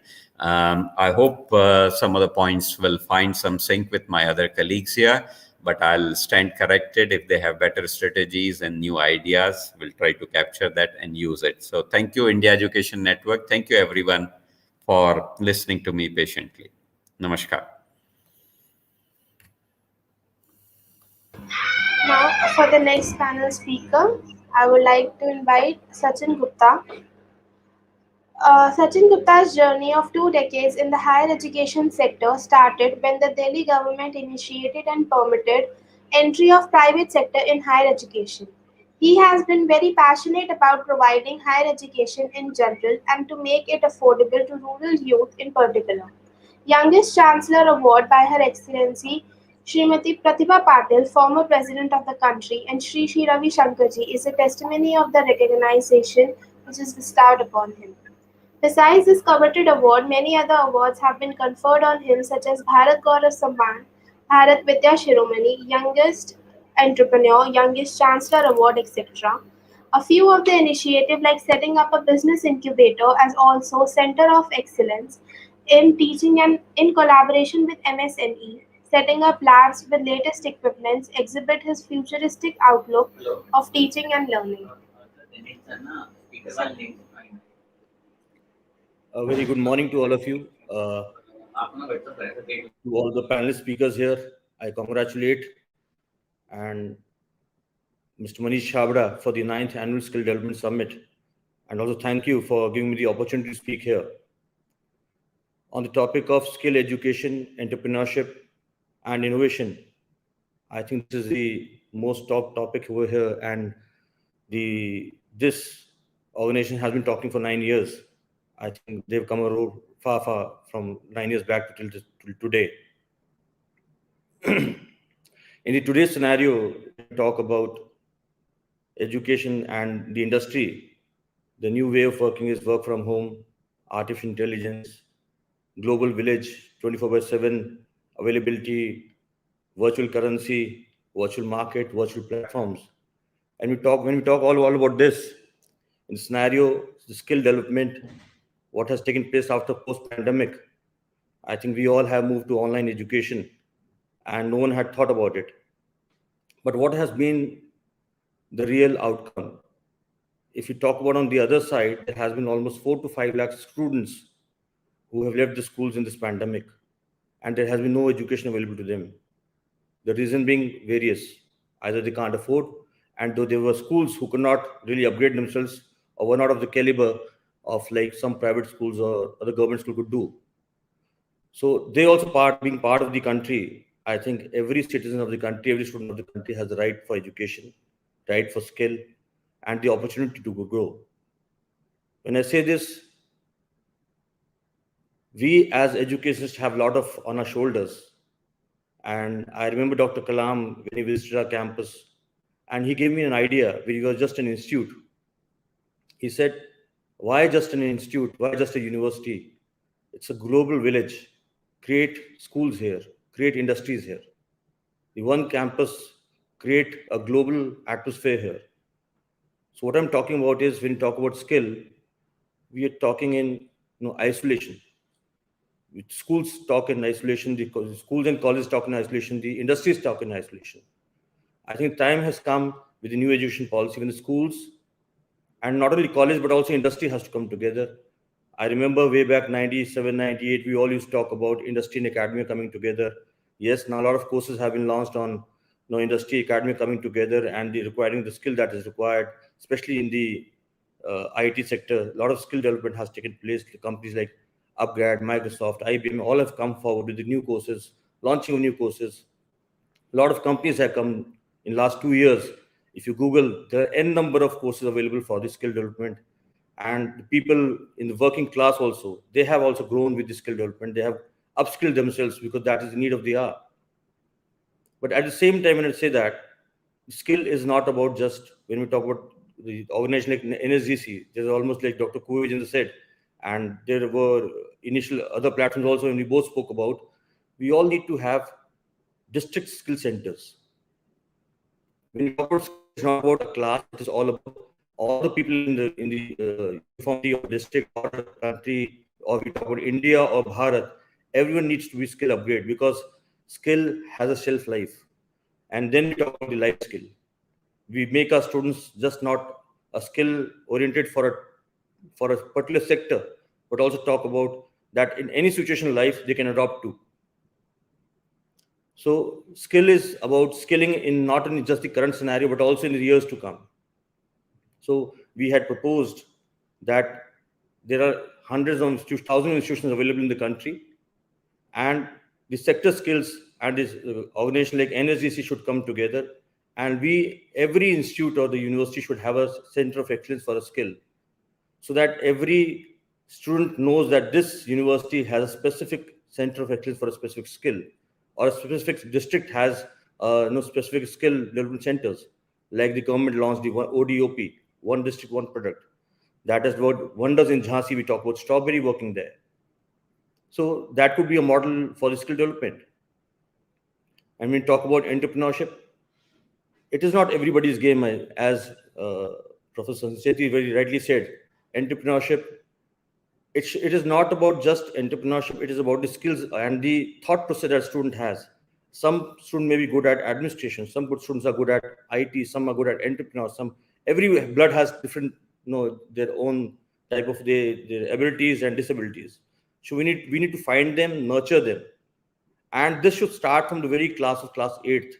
When you talk about higher education, there now with the new education policy, the mapping of courses have started. But what about the school education?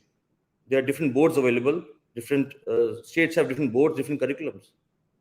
Those has to be aligned.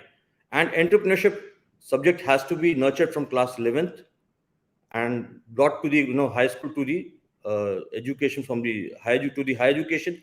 And then the idea has to be nurtured. Many people think that just having an idea, or just if they get some money and they will start a business and tomorrow they'll be a big millionaire. But that doesn't happen really. So they need to have a full education on this, how entrepreneurship works, how angel investor comes in, how the seeding money is required, and how the business grows. With the new tax laws and everything, they have to be really nurtured. So entrepreneurship has to have a proper system and education system. The UP government recently came out with the common curriculum for all the universities present here. And some of our universities really asked them, are we going to become an affiliated universities to a state government? That was the question raised, because if every university will have the same curriculum, where is the innovation? Where is the the thought process coming in? So with all the efforts of everyone, now they have taken a step back. So I think, what are we thinking of? Making robots? Or are we trying to make future generation ready for every situation that they are ready to face it? With that, we talk about innovation. In India, we were very famous for the Jugaad technology earlier on. Innovation, I think, with this pandemic, when I go through various, yesterday I was reading an article. There was a person in Hisar who was unemployed. He was an IT person, and he got to an innovation. He got saffron seeds from Srinagar, and now he started a company called Red Gold. So that is a very interesting article. Even down south, many IT people who lost their jobs have started farming and now starting exporting.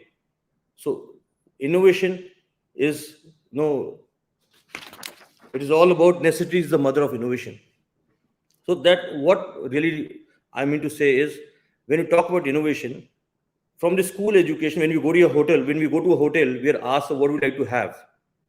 And the same way, when you go to a school or college, we are not being asked, we are being served without asking my interest.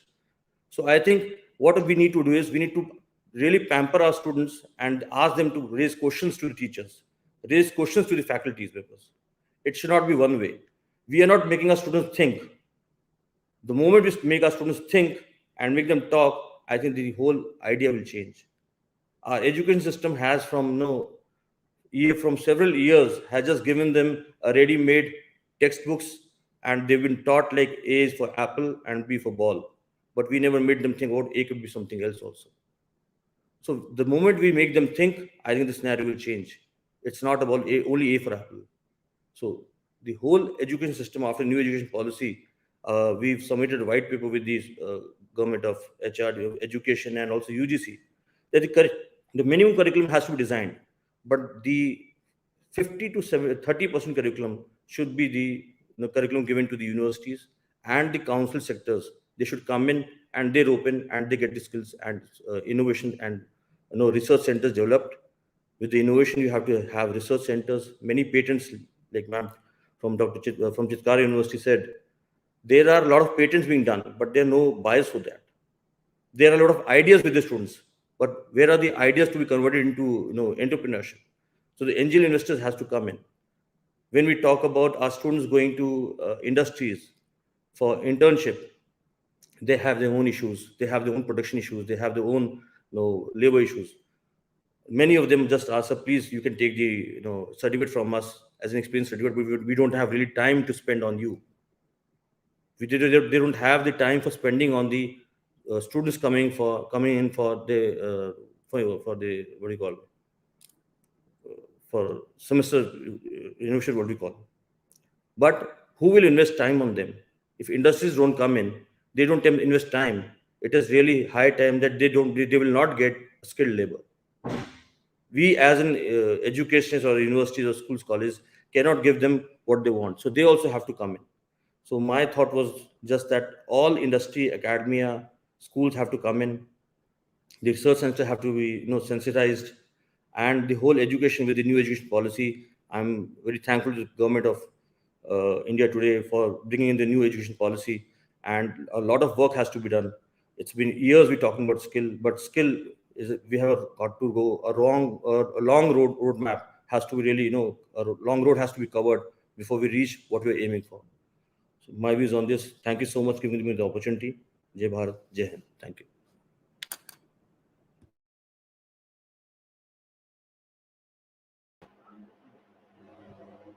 Thank you, sir.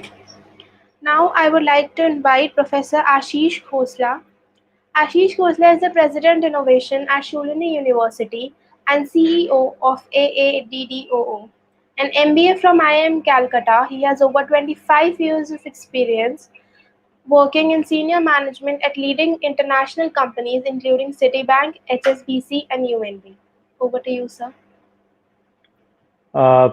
Thank you very much. I'd like to start by actually thanking the India Education Network for bringing together this very learned group of panelists. And I believe there have been several very clear points of views that have been expressed today.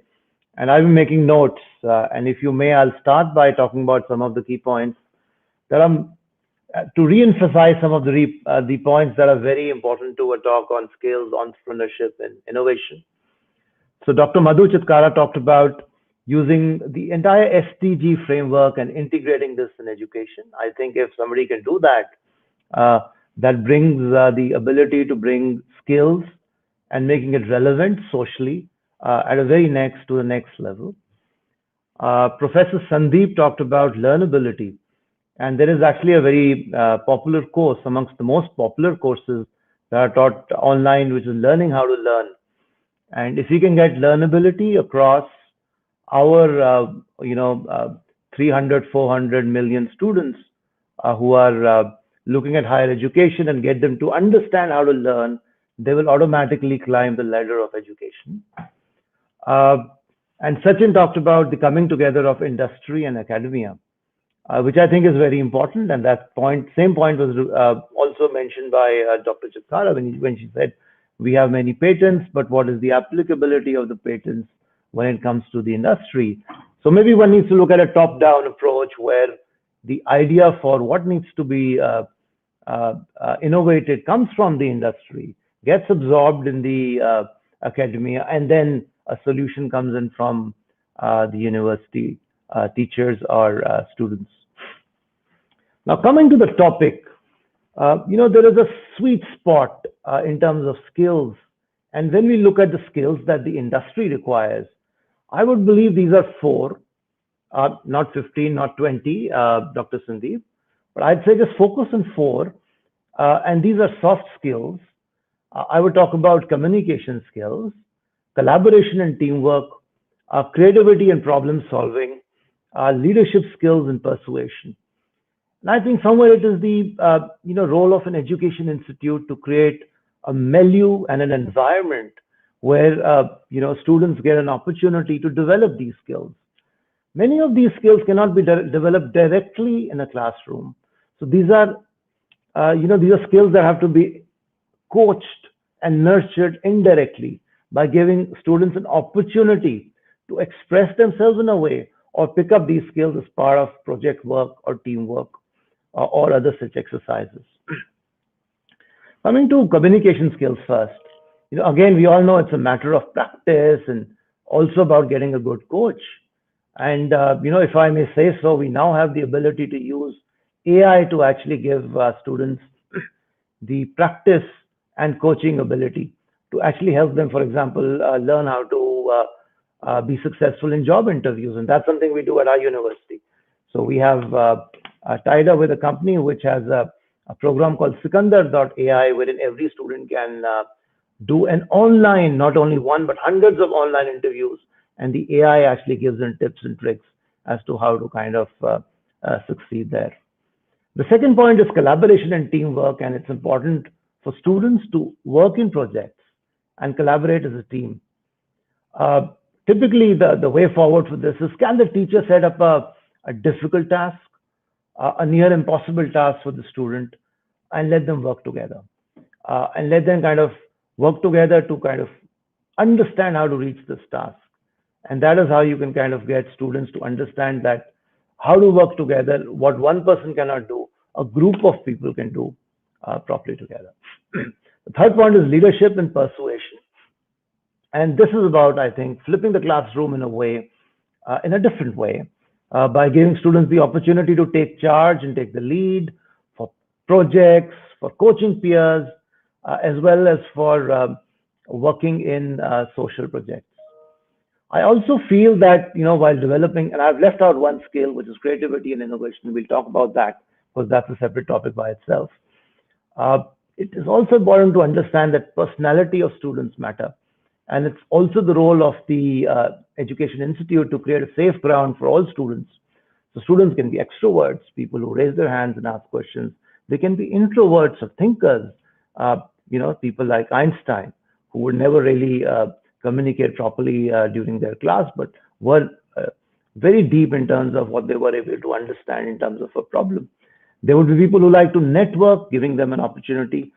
There are also people who don't like to conform, and these people are the people who actually come out with innovative ideas. So the whole idea is to look at different learning styles, look at different personalities, and create a safe environment for different people with different ways of thinking and learning to actually come out and perform to their level best. The next point here is about entrepreneurship. Having spent a very long time in the industry and having seen a lot of my colleagues go into entrepreneurship, I can say that entrepreneurship is a mindset. It's a way of thinking differently. It's about identifying an opportunity that can be scaled up to potentially conquer the world. And this again, at a university level, all we can show them is through case studies or maybe a course, or as I think Dr. Sandeep said, a 6-month opportunity to create something which is different is something we can do. We can also have, socially sometimes it is very difficult to start out as an entrepreneur, particularly since there is a monetary side to it. There is also something called entrepreneurship. So when I was in Citi, for example, this was huge. There was a huge initiative about of identifying entrepreneurs and building an innovation through managers who could take an entrepreneur's stance while working for the company. Universities could do that by creating a framework for students who are part of the safe network of the university, but are still being able to come out with ideas that are partially supported and funded by the university. I also remember when you talk about entrepreneurship, and again, it's about a mindset. And, if you look at Maslow's theory of hierarchy, Maslow's theory of hierarchy says that you start out by supporting your physical needs, and then you go to social needs, then you go to, eventually you go to self-actualization. And I remember that one of our professors, S.K. Chakrabarty, a very famous thinker, Indian thinker, and he said it's about, entrepreneurship is about going straight to the top, which is going straight to self-actualization. And he said that is my role, whether it be on entrepreneurship or in terms of ethics. What my role is, it's taking you students straight to the top, which is making you realize that if Christopher Columbus conquered the world, he did not do it by first saying, let me build a house, let me get married. He said, let me take a ship and start sailing, because I'm sure at the other side of the world, there is an India or an America or something. The last point is innovation and creativity. And the point is, can it even be taught? The thought here is, of course, that creativity is something which comes from inside. I believe the answer is that the Education Institute can set up the right environment and exposure for students, something which is above and beyond the standard classroom teaching, by giving them an opportunity to be creative. And I'll like to give you an example. At Shulni, we run a fairly popular course on creativity. The course is run by Ashu, who's a best-selling author on the subject. And last time when I was looking at the course, we had guest speakers who were leading thinkers in different fields. So we had a lead and design thinker from the US. We had an artist from London. We had a professor and music thinker from Mumbai. And all of them gave different perspectives of creativity and innovation. And students, and different tools and tips were given to students. And efforts like these inspire students. So, while we at Shulni are we are a very small university, but we are actually India's 3rd highest patent generator. And per student, we actually have amongst the highest patent generation in Asia. And to give this example of this course itself, we had 5 patent applications by teams of students coming in and working together based on the inspiration they got from some of the leading thinkers across the world. And just to add a small point, the whole online education now gives us the opportunity to bring in thinkers from across the world and from different parts of India into a classroom and taking the level of inspiration to a very different level. So that's what I have to say. Thank you.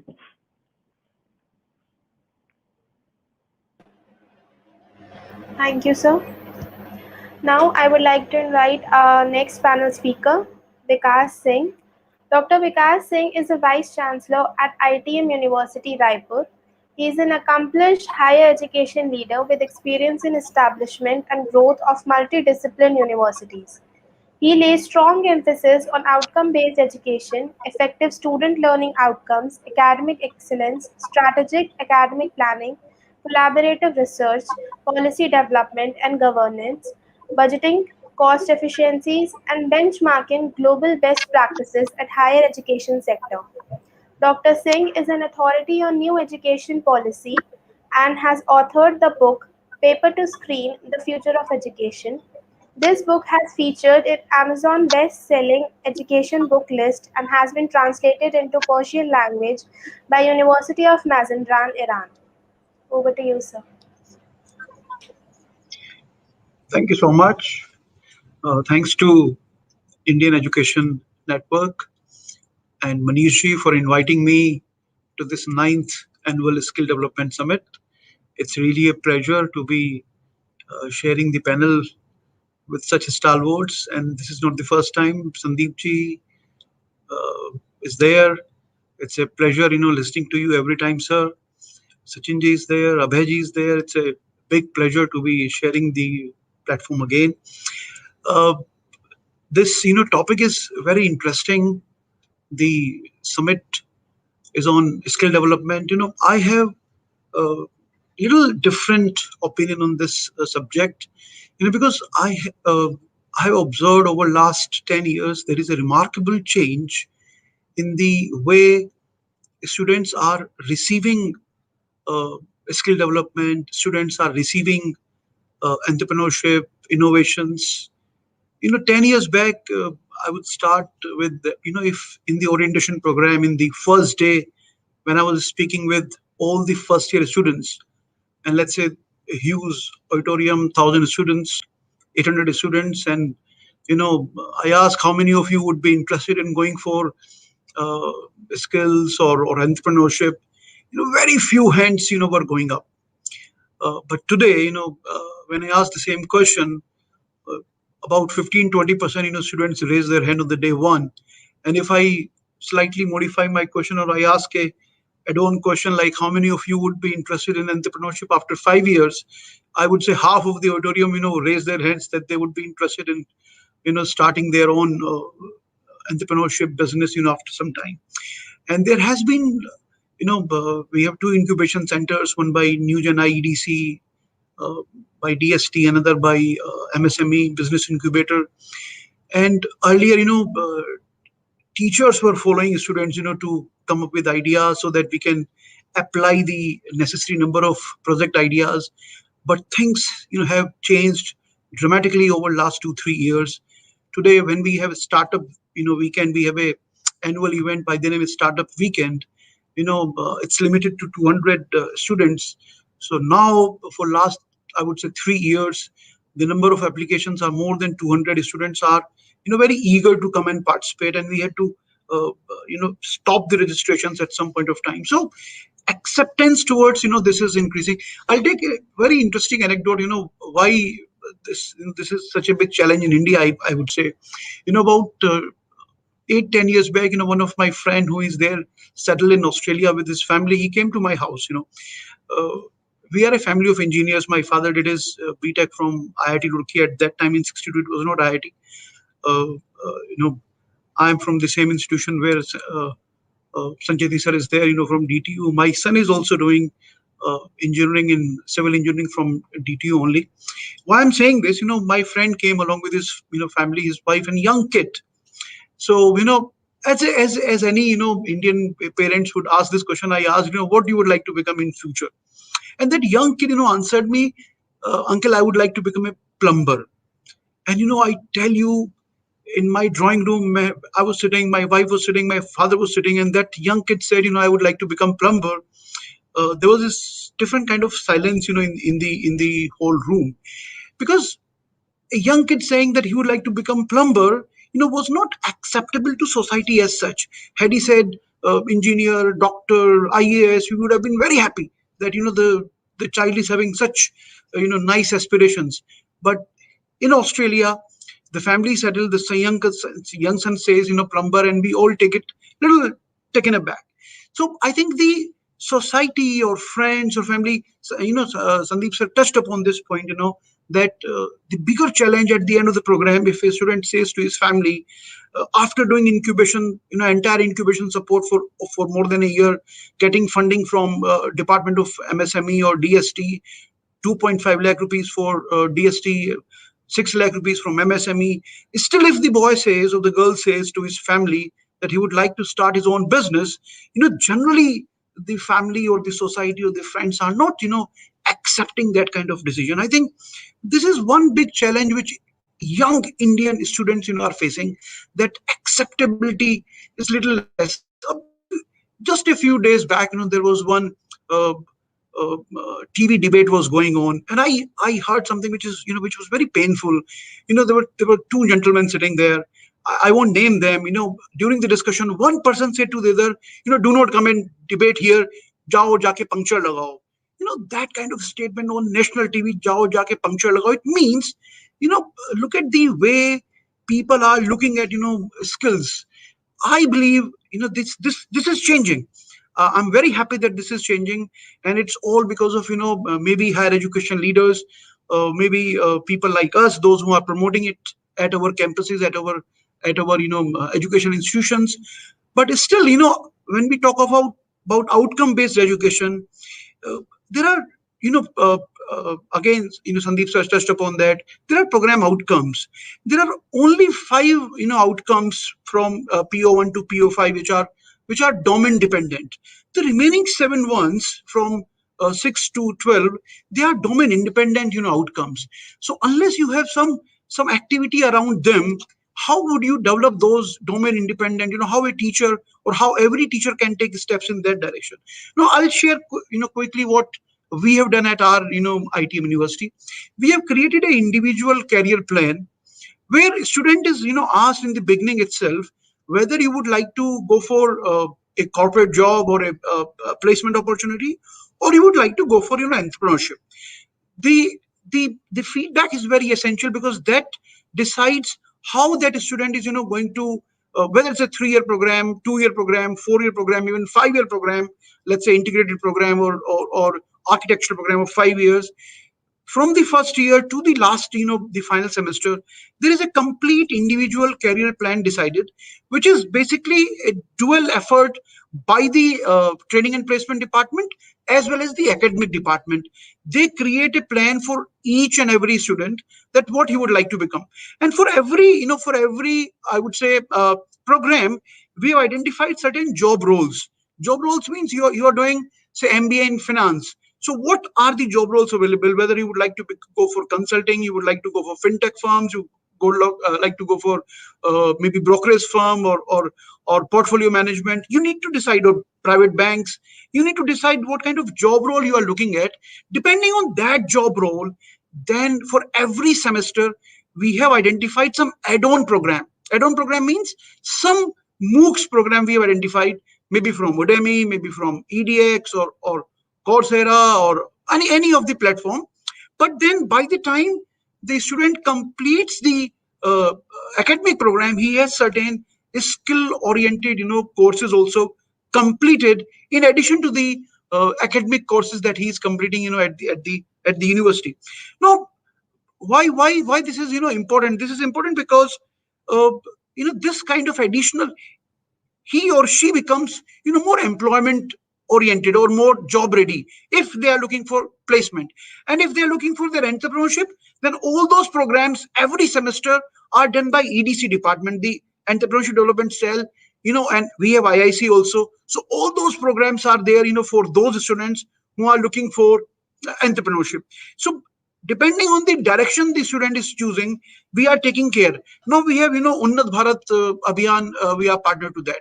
So we have adopted 5 villages. Now those 5 villages are not going to throw up so many opportunities of entrepreneurship. So what we are doing at our university, we have listed down all the problem statements which are shared in Smart India Hackathon, right from 2017 to till date.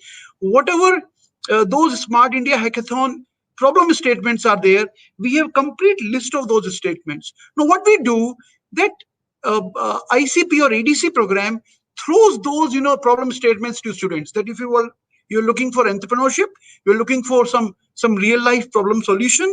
So these are the problem statements identified by Indian industry, identified by Government of India. Look at these statements. If something is of interest to you, then you can start working on that particular problem statement. And then there is a complete support by the EDC cell. We create the business plan of that idea. That business plan is taken to advisory board of New Gen IETC, and it is also taken to though for last 2 years there has not been any funding from MSME for business incubator. BI is not accepting new projects, at least in our case. So what is happening, that then they are presenting their entire idea to the advisory board. Advisory board has paid up ventures from Singapore. They have other angel investors. They have some very successful entrepreneurs. So they have they get this opportunity to present their idea, that how this idea can actually become a nice prototype, and how it can become a successful business afterwards. The point is creating a complete ecosystem which can handhold the student right from the day one at the campus, or no, it starts in second semester, not in the first semester. So from the beginning of second semester to the last day at the institute, we have tried to create an ecosystem of handholding right from the day from that day onwards. The best I would share with the team here is, the panel here is, that I have seen a lot of enthusiasm, a lot of acceptability happening in the minds of these students, those higher education kids. But I believe we all need to create more acceptability in the society, more acceptability in the minds of the parents. They get very kind of panicky if the student says he's not going to join a job and he's rather going to start his own company. He's creating a plan. The acceptability by parents, the acceptability by the society, by friends, is very limited. I think that is one area where we all need to work upon. Identification of ideas, problem statements, funding support by government of India, state governments. I think the ecosystem is now ready. Students are now more excited about this opportunity. The major challenge still remains, what Sandeep has very nicely touched, and that is why he is saying that one semester is dedicated to this, but not the last semester, but maybe a semester before that. The reason is acceptability is still, I think, is a question mark. In my case, for skill development, we have identified certain skill programs, and all those are two new education policies saying about this, that every UG program should have one skill development program, one vocational development program. We have made it compulsory at our campus. Every school is offering 2 to 3 skill development programs, which are bagless programs. There is going to be no theory class at all. The entire 2 credit program, it means 2 lab sessions every week, and this can be, and a student is free to choose from any school. He might be doing computer science engineering. He might choose bakery from hotel management, that he would like to learn bakery program. He can choose a designing program from architecture department. He can choose any program across these schools. We are offering contract act. But these programs, those skill development programs, are absolutely bagless programs. There is going to be absolutely no theory lectures, and by the time they complete their program at the university, whether it's a 2-year program or 5-year program, as I said, each one of them will be having at least one concrete skill or vocational skill developed during their stay at ITM University. So these are certain steps that we have taken at our place, and I'm very happy to share with you. In some places by their own interest, in some places by little compulsion, but yes, every student is happily accepting the skill development programs and entrepreneurship programs which we are offering. Attendance is very good. We have all 100 seats, generally full in these platforms when students are invited to participate. So things are looking very, very bright in the days to come. I think society has to make more adaptable to this change. Students are ready, government is ready, higher education institutions are ready, energy is there, direction is there. Acceptability by society and by parents is, I think, a bigger challenge than the ecosystem at the higher education institutions. That's my comment on this topic, sir.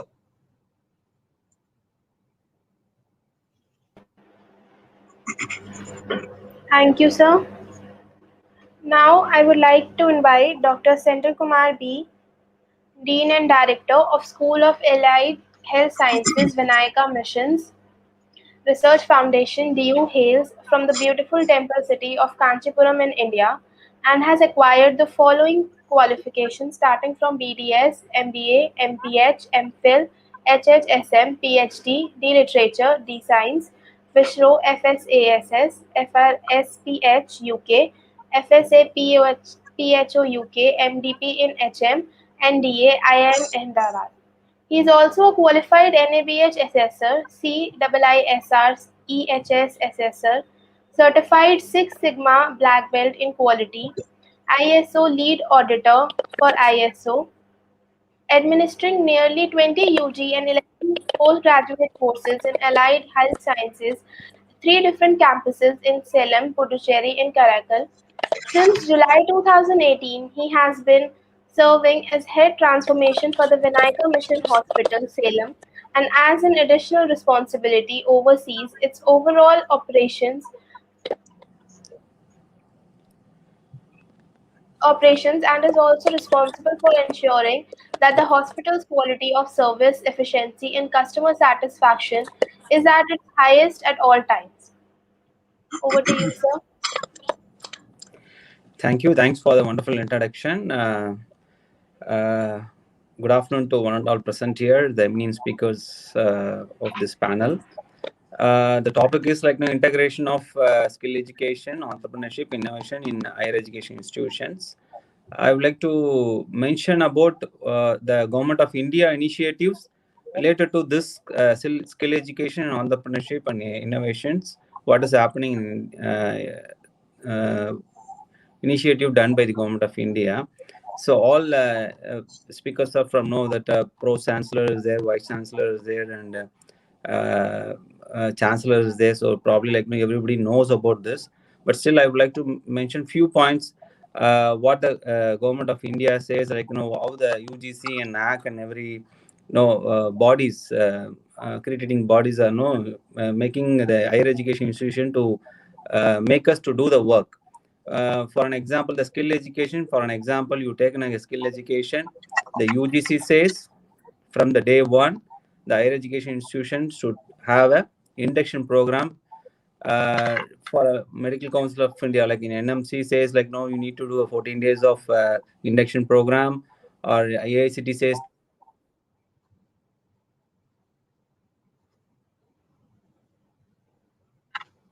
end of institutions. So like this, like we have to do the induction program, which comprises of all kind of like we need to make them kind of soft skill development, something like we need to take it forward. And as well as the UGC says like the curriculum framework. The curriculum framework says like we need to incorporate the SEC and EAC. That's a skill enhancement course and ability enhancement course in all our curriculum in CBC. There's a choice-based credit system. We need to incorporate. We need to give a credit-based also. So based on that, now we need to our Sandeep Sethi sir said like we need to have kind of learning skill or leadership skill or communication skills. Probably like we can incorporate all this kind of education skills education into that SEC. The ability enhancement related to the technology. What are the technology the students is taking care? Probably like we can involve that in AEC. Like it automatically incorporate in the credit framework itself. And the UGC says again the program outcome and course outcome for each and every program what we are offering. We need to come up with the program outcome and course outcome. And possible like we need to implement the competency based education also. Like for an example, we have allied sciences in our Vinayaka Mission Research Foundation, where like this program like we have a technology students. Once the students comes out of the organization having a degree, we have a set of competencies the students should complete in the year, first, third semester, fourth semester, or sixth semester, like that. We have some competencies the students should complete along with the university examinations. So once the students goes out, like he'll have a, apart from the regular education, he'll have a competencies also to compete with the others. So that is what the competence-based education. This is under like the related to the skill education, what the UGC says, and like we are incorporating in our Vinayaka Mission Research Foundation. Next, we'll come with the upskilling. As Madam said, like Chitkara Madam said, like upskilling, like in NAC, like the NAC, they are saying like we need to show industry design course. What are the industry design course we are offering? Industry offered course what we are offering, and industry internship, and some kind of value added courses from the university what we are offering. These are the kind of things is there in the criteria also. So industry design is being health science like. I think Sobit University, they said like some IBM and Infosys and all offering a lot of courses like that. Health sciences also some few people are offering it. For an example, optometry, the Lawrence Mayo is offering a dispensing optics, and Bausch & Lab is offering a contact lens. And Siemens Healthineers is offering a courses for cardiac technology and medical lab technology and radiography for upskilling in level 1, level 2. Like this, they have a kind of even the industries are coming out and having a partnership with the industry academia collaboration. Based on that, so many things are happening in India. Like like even the Vinayaka Mission Research Foundation, what we are doing is like we had a MOU with Siemens and Lawrence Mayo and Bausch & Lab like to conduct these kind of programs. So we have an industry design as well as industry offered courses in this, and as well as we are sending the students not only in our campuses, like we are sending the students because industry hospital also is industry.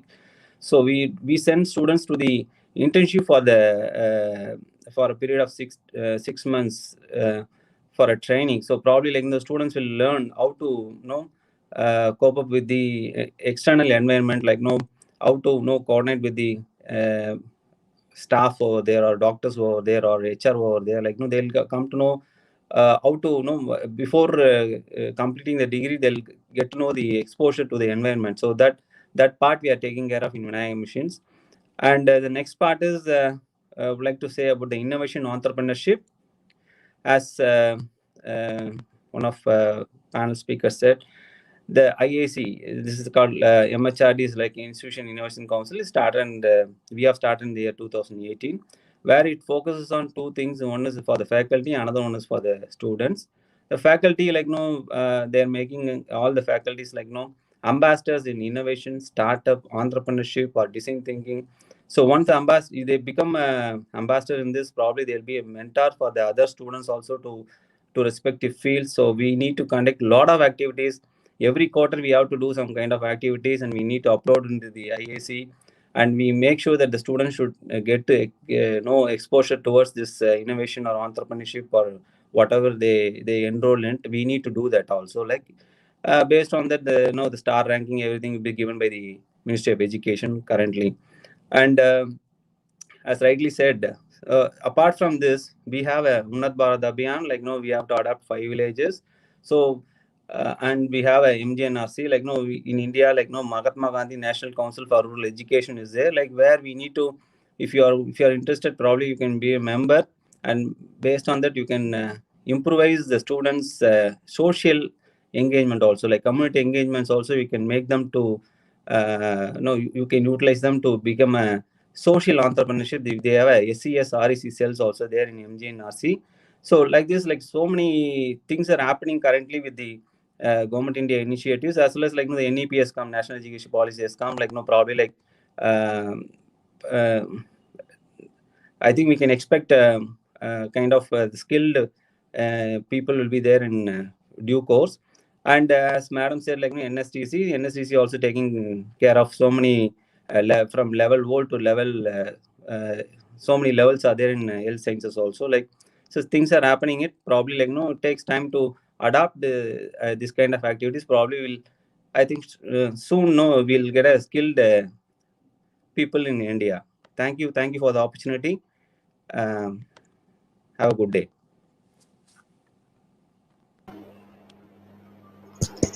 Thank you, sir. Now I would like to invite our next panel speaker, Dr. Abhay Kumar. Professor Abhay Kumar has acquired his PhD degree from the Department of Business Management, HNP Garhwal University, Srinagar, Garhwal. Professor Abhay Kumar has a total work experience of more than 40 years. He has been an entrepreneur for 3 years and worked in the industry for over 16 years as a senior manager personnel. However, he has a keen interest in the field of marketing for over 60 for management, strategy being his forte. He has more than 21 years of experience in teaching and research. He had served as a vice chancellor of a reputed university in Himachal Pradesh earlier and is presently the vice chancellor at Pratap University, Jaipur, Rajasthan. Over to you, sir. Thank you so much. I'm honored to be here today with having been invited by Indian Education Network and Mr. Manish Chavda with the likes of Dr. Majud Tijkara ma'am, Shri Sachin Gupta sir, Professor Sancheti, Professor Ashish, Dr. Sendil, Dr. Vikas. Of course, it is a very high-powered panel today. I would just put my views in short because I think we are already transgressing the time for the next panel. So when we commence with skilling, my presumption is that skilling does not simply mean inculcating certain skills or certain things in the student concerned. It is in fact inculcating values as well. When we talk about technical skills, of course, we see that it is a continuous and a changing dynamic environment today, and the skills needed today might be redundant in another year or so. So the situation of learning, unlearning, and relearning has to be continuous. Now, when we go ahead and talk about entrepreneurship, my viewpoint is again the same, that it is not talking about startups only. Entrepreneurship, in my opinion, is actually building an entrepreneurial mindset. That means creating a viewpoint as to how to innovate, how to go about and create new things. Even entrepreneurs can be within an organization. Being a student of management, I would use the term intrapreneur. That means if as a dean, as a faculty, as a vice chancellor, I'm working in a university, then in that case, I feel that I can innovate, I can create within the system. And therefore, it is an entrepreneurship in another term. Now, when we again talk about innovation and entrepreneurship and skilling and how to integrate them, let me give you an example. It is more than a year since I've been Vice Chancellor at Pratap University, and we have a very good base of alumni with us. As said earlier, it is not only a student who immediately after passing out a particular course goes out for a startup or for an entrepreneurship venture. He or she would like to do a job in an industry for about 3 years or 4 years, and then maybe think about doing starting a new business. So this alumni connect we have strengthened so much in the past 1 year that the alumni are continuously coming to the university, whether virtually or maybe physically sometimes from the nearby industries. They also need upskilling, because if they want to go in for a new venture after 3 years, who's going to help them? Of course, we all know that the name of the parents and the name of the university cannot be deleted from their resume throughout their life. So we have to have a strong bond with our alumni. With the current student, it is of course there. But this has given us a very good impetus in terms of creating an environment in which the interaction between our own present students as well as the alumni network has come to such an extent that they are interacting on their own now with each other, and each are helping the other. As far as the alumni are concerned, I'm stressing on this particular point because I would like to close very shortly now because of the paucity of time. I would simply say that if earlier it was climbing a corporate ladder with one skill, that skill has completely changed. It has become a myriad now where you have to maneuver through that corporate system. I myself have been in the corporate world for over 16 years, and earlier we used to think that I have a marketing as a specialization. I know strategic management, so I can complete my life in the industry with that. I can finish off being vice president or president. It's not so now. You have to continuously upskill yourself, change the skill sets. And the another aspect I would like to stress on is that apart from modifications and upgrading and upgradation of the technical skills, what is most important is getting life skills. If you don't have those commitments, that ability of collaboration, that ability of teamwork, you can enter a corporate world, but you cannot sustain yourself in that for long. For sustainability, you have to build those corporate skills, which are life skills, which are soft skills that has to be there. So when we talk about integration of the skill system, the entrepreneurship and innovation, we have to think about many aspects and create an environment wherein this integration can fruitfully come. This can actually begin. Actually, I feel that we are talking about three different aspects of the same coin. The three different aspects of the same coin. But we have not tried to integrate them because we talk about industry curriculum being embedded with us. We talk about going to the industry. Well, as far as research and innovation is concerned, I think research is limited only to the libraries, only to the thesis. No, industry has to tell us what is the research that has to be done. And that is the sort of research that academia should be doing. And we should percolate back into the society on time for the welfare of the society. This is how we can grow. So I think I'll close on this because Mr. Manish might be getting restive now. Thank you so much. Thank you, sir. With this, I would like to end our second session and move towards the third session, which is Skill Development Post-COVID, Sector Skill Council View. To start with the session, I would like to invite Captain Ramanujam, CEO of Logistics Sector Skill Council. He has had 26 years of distinguished career. Madam, if you'll permit, I think let's move straight so that in the interest of time, so that, we can move on to the subject, if you don't mind. Okay. Thank you. So let me introduce myself, Captain Ramanujam. I'm CEO of the Logistics Skill Council. Now the topic before us is, skill development post-COVID, and it's a view of what the sector skill councils have. Now, what has changed in this COVID is primarily the logistics and distribution activity has increased phenomenally. Online orders and delivery at home is now the order of the day. And I think all who are participating in the panel and who are spectators would also agree to this particular statement of mine. Now, this means, what does this mean in terms of logistics is there's a whole lot of back-end activity that happens. First mile collection of the product, long hauls if it is not produced within the particular place where the demand is, hub warehousing, distribution logistics, fulfillment center activity, and of course last mile delivery. And possibly if all things go well, it's okay. Otherwise, then reverse logistics also. Now, all this entails a whole lot of manpower. And now what has happened post-COVID is there's a huge velocity and volume in terms of the number of products, that throughput that goes in terms of this e-commerce activity.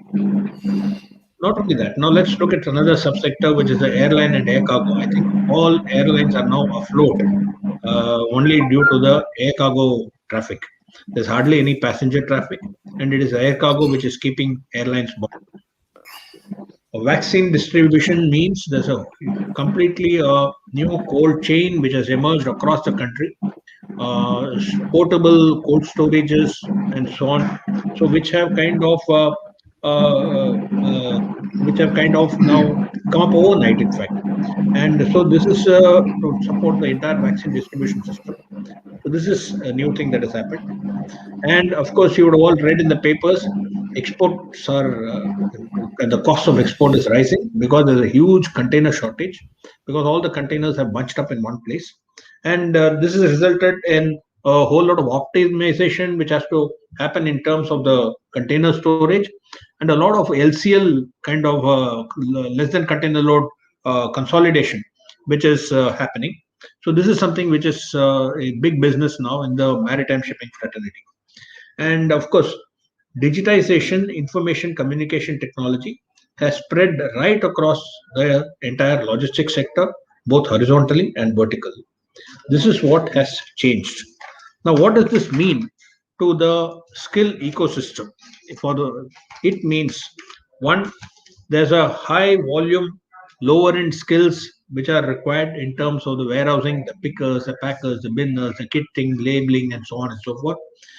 A lot of things on the first mile collection, and a lot of activity, of course, on the last mile delivery, where we need delivery boys. Many companies have gone green in that, so that brings in the whole new concept of this e-vehicles for last mile delivery. This is one segment.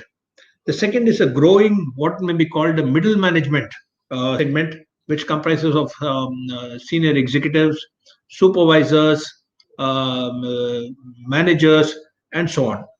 Now, for them, the entirely a new skill set which has come, which has become important for them, and those are understanding the entire end-to-end supply chain, which means that they have to have the required knowledge. It is not enough to just have skills; you need to have the required knowledge that goes with that. The next is they have to be savvy, because a lot of ICT and application technology has already percolated in the sector.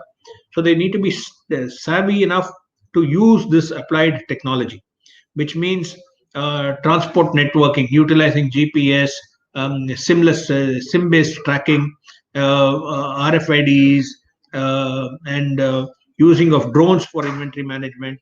So they need to be that tech savvy to kind of adapt to this particular technology applications. The third is having the huge velocity and volume of traffic means obviously there are going to be problems galore, and they need to understand how to solve these problems. Which means they should have the required knowledge and the required skills as well, so that they can then solve the problem. And lastly, there's multiple customers they need to be answering to, whether it is external customer or internal customer, and therefore there must be a whole new way of customer relationship management, given the kind of stress of this entire throughput. So these are the skills that we are requiring this in the new post-COVID. How do we address this? I think lower in skills would mean shorter duration of training programs. I think we can't go by the standard QP based, so 350 hours and so on. We need to now taper it down, so that valuable government money is not dissipated in such programs. We need to make it a much smaller shorter duration programs. We have seen that online courses, though there are a lot of articles in the paper saying that this is generally not being taken up well, but I think online courses are there. This can be used to supplement whatever training, and also we need to see how there is a mid-course kind of a career upgradation. That is something like in-service training, or what in the skill ecosystem is called the RPL, the recognition of prior learning programs. These become important, especially for the lower level of staff who get trained for shorter durations, put on the job. Now, for a career progression for them, they need in-service training, wherein it will give them some career advancement options. For the middle management, however, I think that what is required is a firm belief that vocational education is within need of the hour, and therefore vocational education in logistics combined with apprenticeship for practical training and supplemented with online trainings, what may be called a blended kind of a learning program, is what will be needed for the middle management, so that they have the required kind of ability to take up these middle managerial roles. Logistics Skill Council is proceeding in this direction. We are looking at the mass training through the short-term skilling programs. The middle management, we are now in almost 10 odd. We are running 10 programs, both in the technical as well as in the humanities side, in about 60 odd institutions, in 60 in various in as many locations across the country, and we have about 2,500 students already undergoing various programs. This will scale up over the period of time. To conclude, therefore, blended learning, utilizing online kind of training, using LECDEMs, lecture demonstrations, practical training through apprenticeship, and theoretical conceptual learning in colleges, all must be kind of brought to play, so that the candidate, once he completes this entire training, is immediately employable. To sum up, I think what we need to do is we need to train in such a manner as horses for courses. Depending on the demand, we train the candidate. I have finished. Thank you.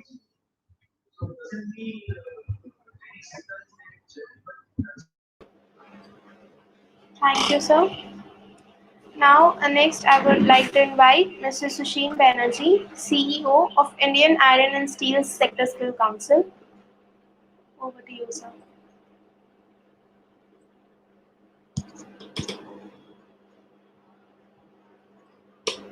Sir, you are on mute.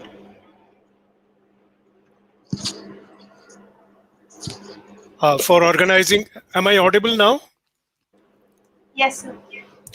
Okay, I must thank Manish ji for organizing this 9th annual Skill Development Summit, which gives us an opportunity, and thank you for inviting me to share my thoughts on what is going on and what is coming next. See, this pandemic, as speakers have already defined, has various impact on the not only on the lives of the millions of people, but also on the total skill ecosystem. And that has really made us ponder that whether to totally change and make necessary changes in the training program so that we can continue with the efforts that were when these sector skill councils came into the being. There are a lot of initiatives. Ramanujam has already said some of them. See, this shift towards the online training program, which is very much in vogue for the service sector, I would say, and for some of the sector skill council.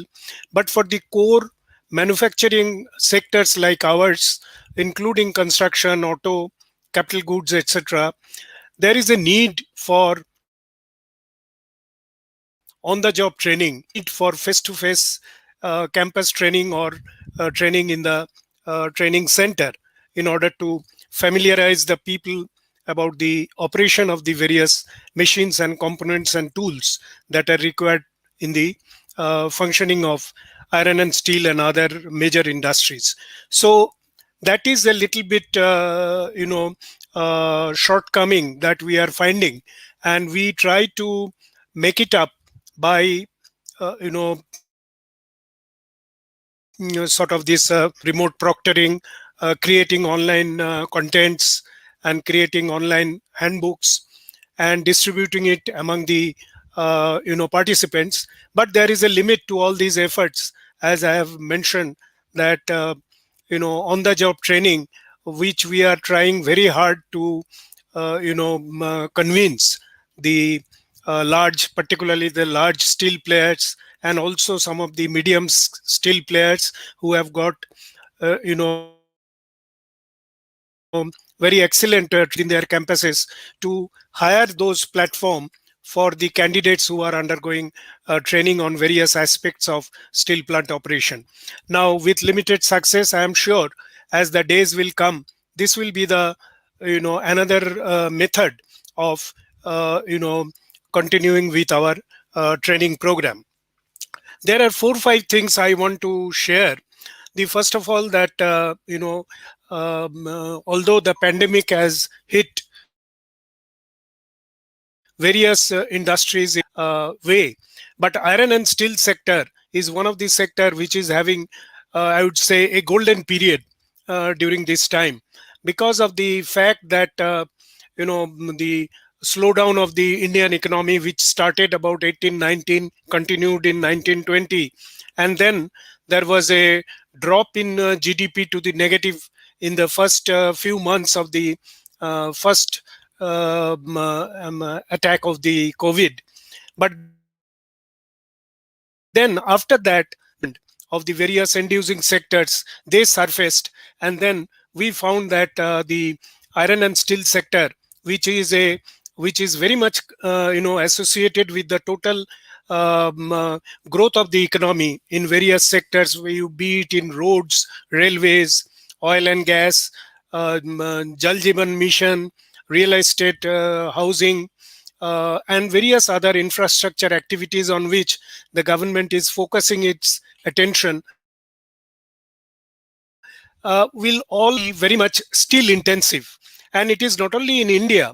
You have seen about 16 trillion US dollar stimulus measures have been implemented for improvement of the infrastructure in various countries, including US, Japan, South Korea, Germany, and everywhere the steel industry has come out with a maximum growth. And this is the first time after so many years the steel industry is having a good profit. The capex is also coming in a big way, and very recently the the productivity linked incentive scheme of more than 6,300 crore has been announced day before yesterday, and which I'm sure will go a long way towards encouraging the producer to produce special steel, on which India is still importing quite a lot. Now, special steel will also require special skill requirement. And so we are working it out in consultation with various industries that are of this government scheme, and then trying to find out that in what way the skilling system can further contribute to the candidates who will be performing in the steel plant to produce, to make them producing special steel. One another impact, another effort that we have done is to make some online courses particularly relevant in association with Tata Steel, which are particularly any entry-level candidates, basic knowledge of steel making, basic knowledge of re-rolling, basic knowledge of induction furnace, electric arc furnace, and these are we are trying to popularize these courses, and I have a plan to make these courses much popular in consultation with the various BVOC institutes and the vocational institutes which are running these courses, and very surely we will come back to the popular of these courses, and after that we will take the assessment and certify those candidates. Now, these courses are very short-term courses which will give an additional facilities to the candidates, because wherever they are, we are trying to convince the large players and the medium players to lend or to use their platform for OJT training. That is also another area which we are working very hard, and I'm sure we will get good advantage. Industry, as you are very much aware, it is basically cluster based. In almost all the regions of the country, there are steel based clusters, and I'm sure the targets or the government schemes that will be announced as soon as the pandemic is over will be based on these clusters, because if you are not giving the focus on the cluster based training, then there is a perennial problem of training taking place in an area where are mobilized giving training, but they are not willing to go to the other states for working, even after this migration problem came out. So I think people, whatever our experience is, that all the candidates, they are basically wanting these work opportunities in and around the places where they are residing. This is a you can call it as a reverse migration, but these are the attempts which are being made.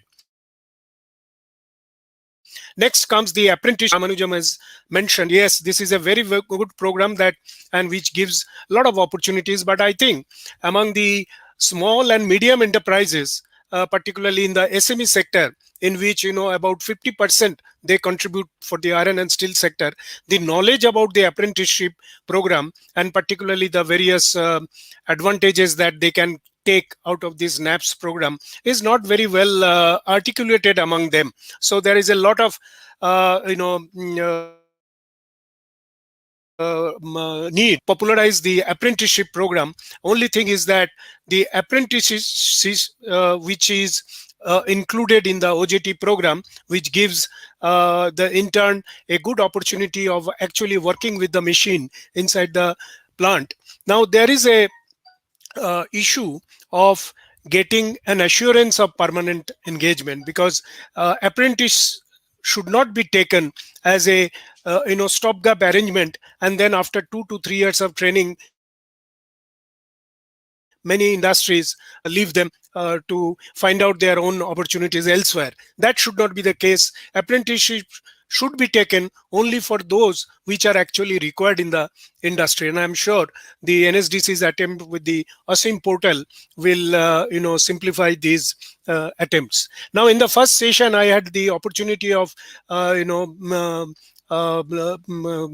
getting some inputs when Bandana and also Dr. Gayatri shared their views. And only one thing I could take away from the Bandana has talked about the counseling. Yes, it is very much needed in the present skill ecosystem, because what we have found that counseling is needed not only for the candidates, not only for the trainers, not only for the assessors, but it is very much needed among the parents of the candidates who are getting trained, because the parents, they impose so many things on the girls or the sons, that you should do this type of training, you should not go it, you should stay in the near the vicinity of your native place. So these I have found from my experience of working here for the last 6-7 years, that many times opportunities are there, employment opportunities are there in different states like Punjab, Haryana and other states, but people from the eastern region, they are very reluctant to go, and they always say that my mother is not allowing me. So I think the counseling is required at that stage also. So I have already told government skill development department that please initiate the counseling at that level also. So these are the few words, and I will end my saying with that there is a great need now after this pandemic, and we are also in during this period, that there is a great need of coming closer to the between the institute and the industry. And I would request that the industry should also come forward, because now, at least in our sector, since the sector is doing very fine, unless many other sectors, and so time they should pay lot of attention of improving the skill ecosystem. With this, I conclude here. Thank you very much. Thank you, sir. Now, for our next panel speaker, I would like to invite Arindam Lahiri, CEO of Automotive Skills Development Council. Over to you, sir. Okay, thank you. Can you hear me? Yes, sir. Okay, very good afternoon, and thank you, India Education Network, for inviting me to be part of this panel.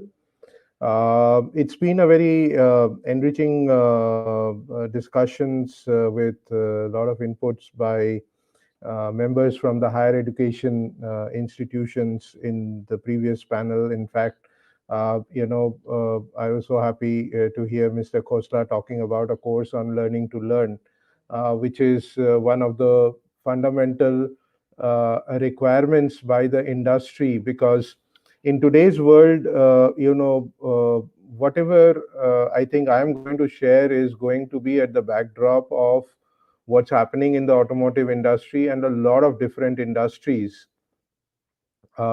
which is facing a lot of technical disruptions, if I may use the word in a positive way, or technical developments, as you would want to say. With this entire backdrop of, let's say, a COVID pandemic and the subsequent digitalization of various activities, I was watching a video a few days back where an excavator was being operated remotely by an operator at a mine who was doing the operation from their homes.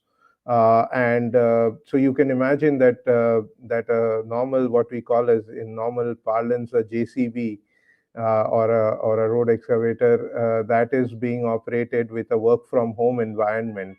While that may be slightly far out in terms of when this will be more prevalent, but these are some indicators of how things will be in the future.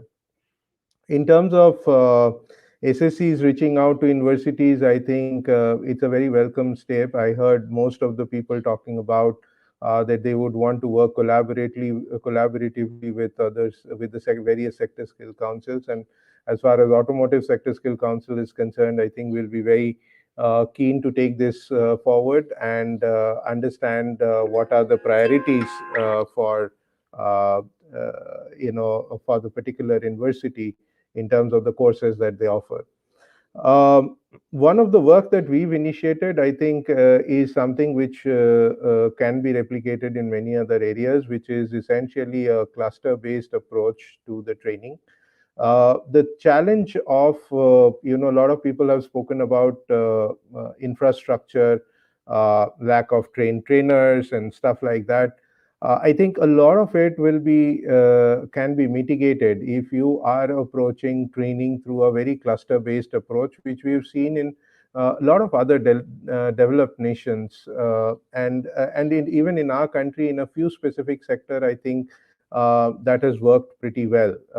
Especially when I'm talking about manufacturing sector, usually manufacturing related to a particular sector are kind of clustered with the lead manufacturing organizations and their ancillaries located in a cluster format, and therefore ensuring that we have skill training institutions at various clusters is very important for the Sector Skill Council and on a larger scale the skill ecosystem to be much more effective. And therefore any university or higher education institution which is located near to a particular cluster, I think if they can work with the cluster in close collaboration, that will definitely provide great results for that university or that institution.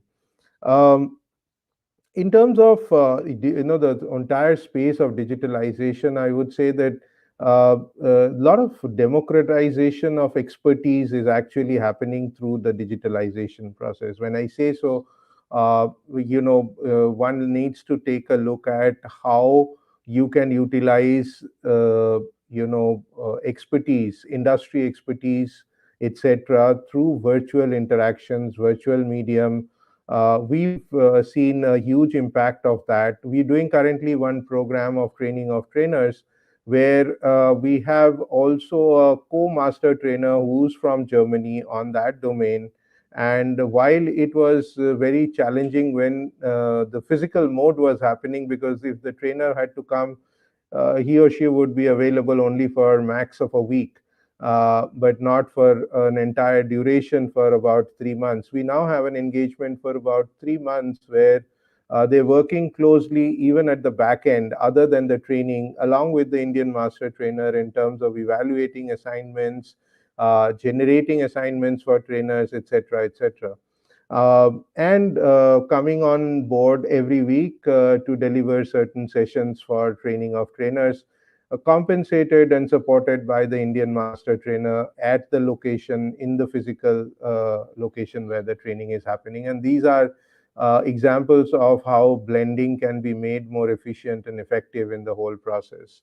And to my mind, when you're looking at blended learning, it's essentially a blending of 2 or more of the 3 modes of training that I would say. One is asynchronous training, which means learn at your self pace. You have the content, you can learn on your own, which is a very challenging way to learn for, especially when I'm talking about the youngsters.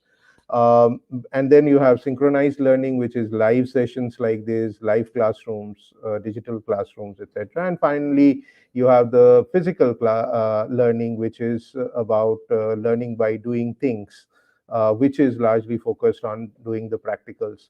So a very, very smart design of blending of such learning. And even on the assessment side, the same can happen. And again, availability of expertise and expert assessors can be mitigated if you have a digitalization, certain amount of digitalization in your whole assessment process, which we are doing. Finally, I just want to, share a particular philosophy that I have realized through my own working and being associated with education training for over 2 decades now, is that there are fundamentally, if I look at broad segments or phases in a person's work life, a person starts with being a doer. Now, even if you are doing a startup at the age of 20, when you start your startup, you are a doer. You are doing things with your own hands, essentially. Then you move on to hiring more people, etc. And I'm talking about same in the corporate life as well. You become basically a manager where you manage and interact with other people who will do things, and you will have to coordinate and ensure that things are getting done. And the third and the final phase would probably be a leader, where you are leading a team of managers whom you are giving direction, strategic vision, setting goals for managers to ensure that they are having their teams deliver what needs to be aligned to the vision of the organization.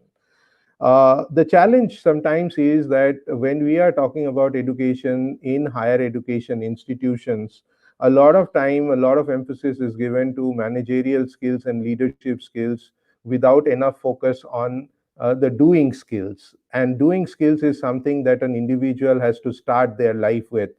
Now, if you have come prepared with a lot of managerial skill and a leadership skill, and you end up getting absorbed in an industry and you are asked to do things, you obviously start having a lot of frustration and disillusionment with what you are doing.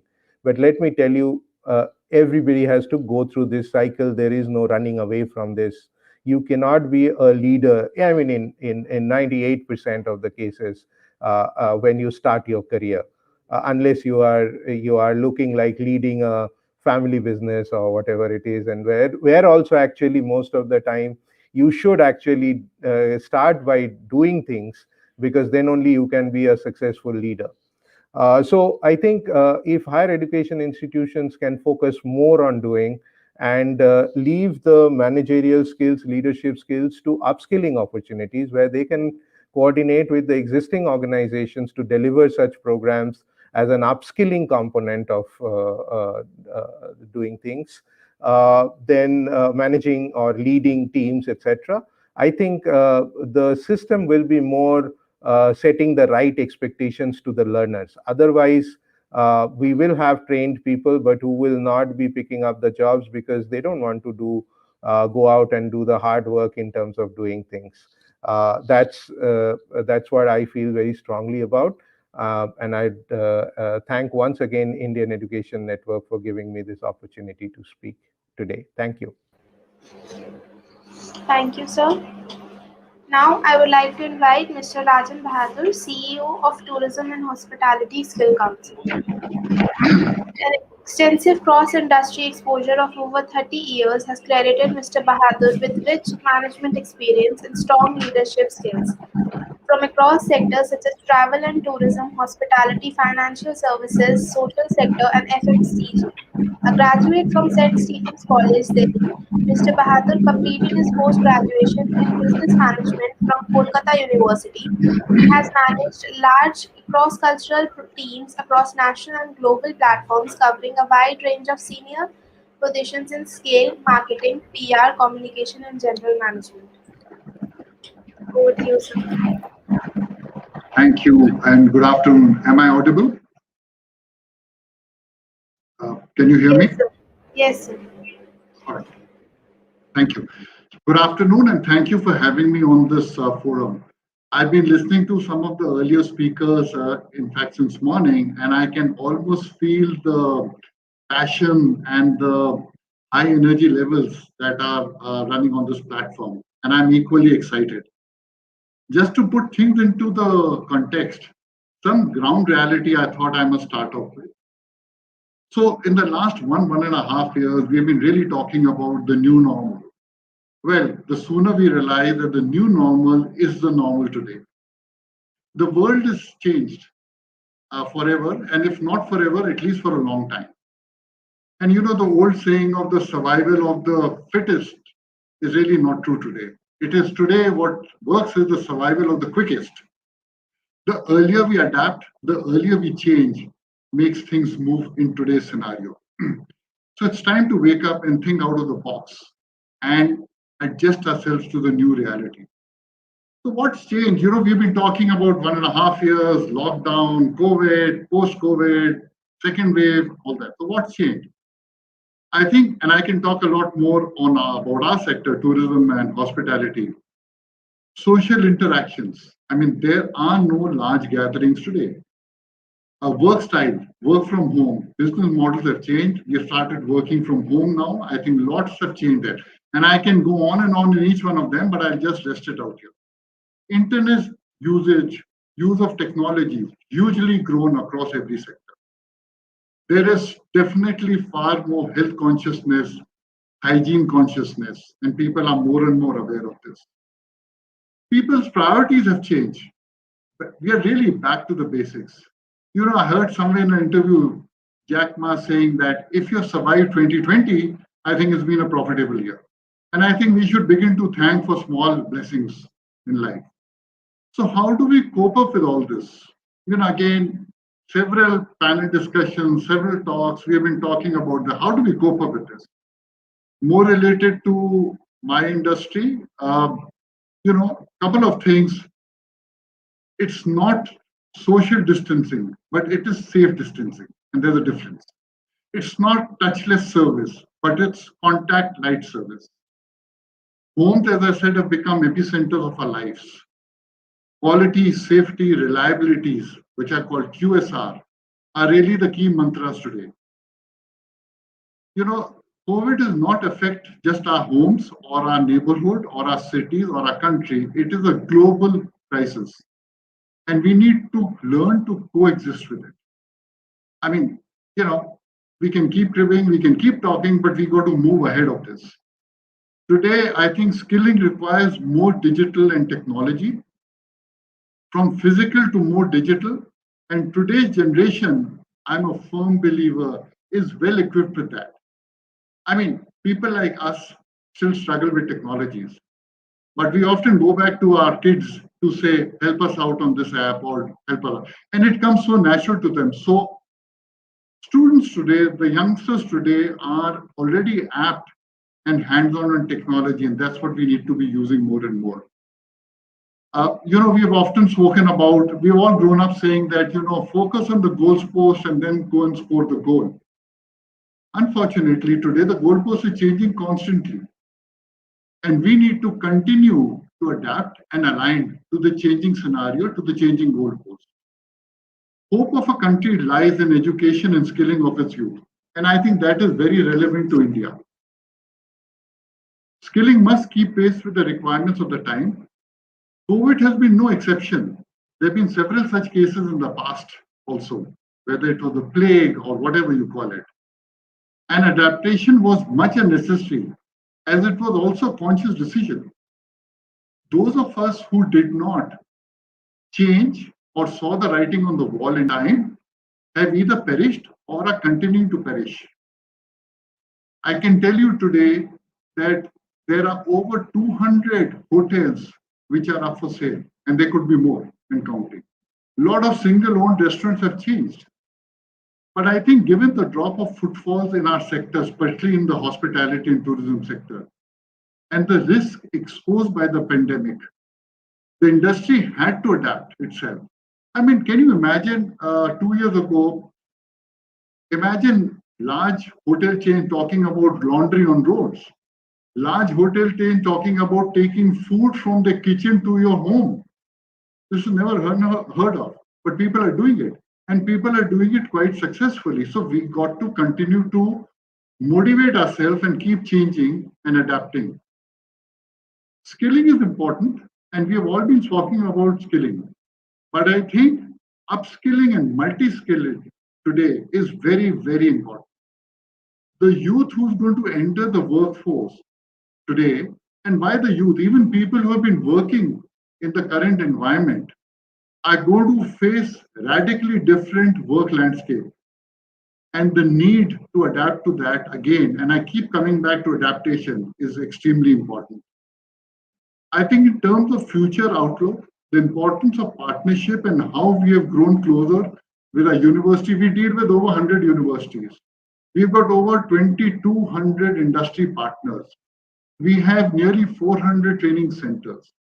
I think this is the time which, as Tourism and Hospitality Skill Council, as well as all other SSCs, this is a time for us to reach out, to understand the changing requirements and to modulate that into our work streams.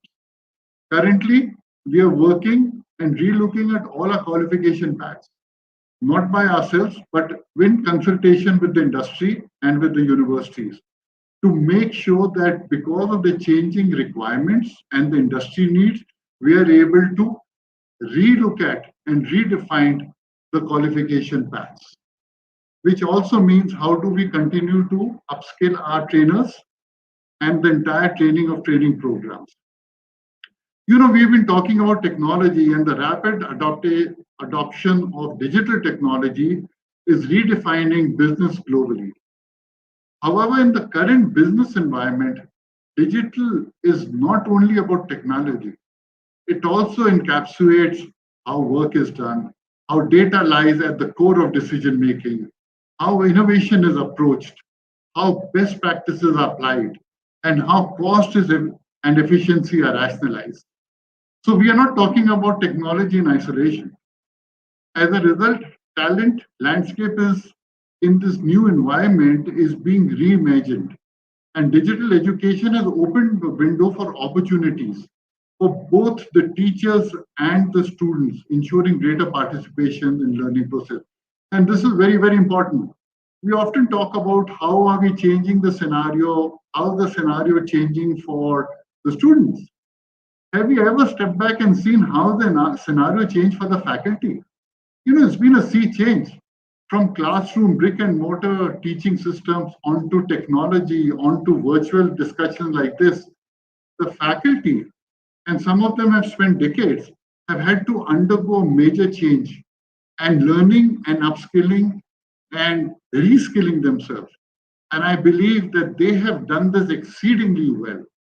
Of course, the students, and I mentioned earlier also, the newer generation is more apt and used to technology. It comes in naturally to them. So for them, it is that much easier.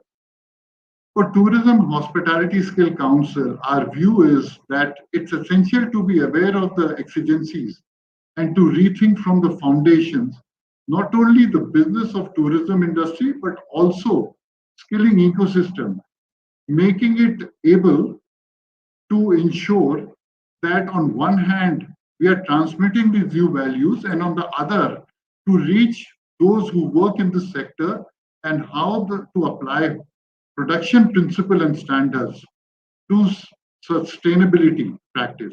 Under the new pandemic shift in the tourism sector, it is important, therefore, to help trainers and students to acquire the knowledge and skills necessary to face impact of this COVID pandemic, thus providing significant support. It's very, very important, you know, how we keep evolving ourselves and changing to the need.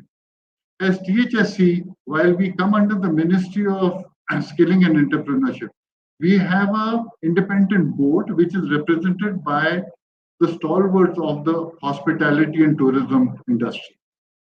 We sit with them, we sit with their team and understand what the changing needs are and look at how we can inculcate that into our curriculums.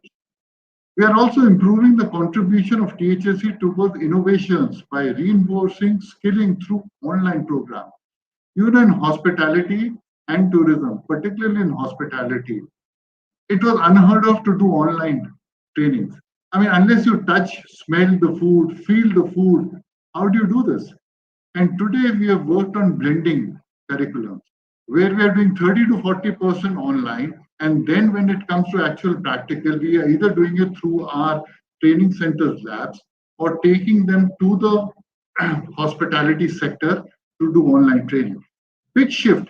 Some of us may think it as a natural shift, but it's a big shift in the industry.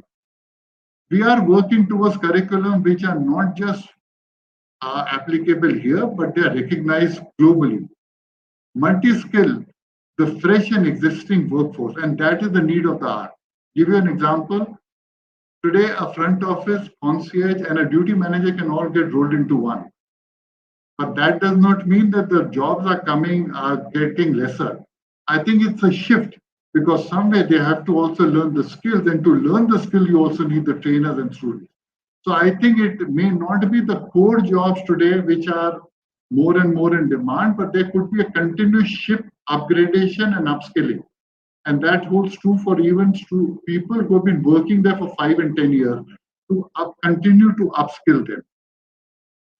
So far, what has THSC done?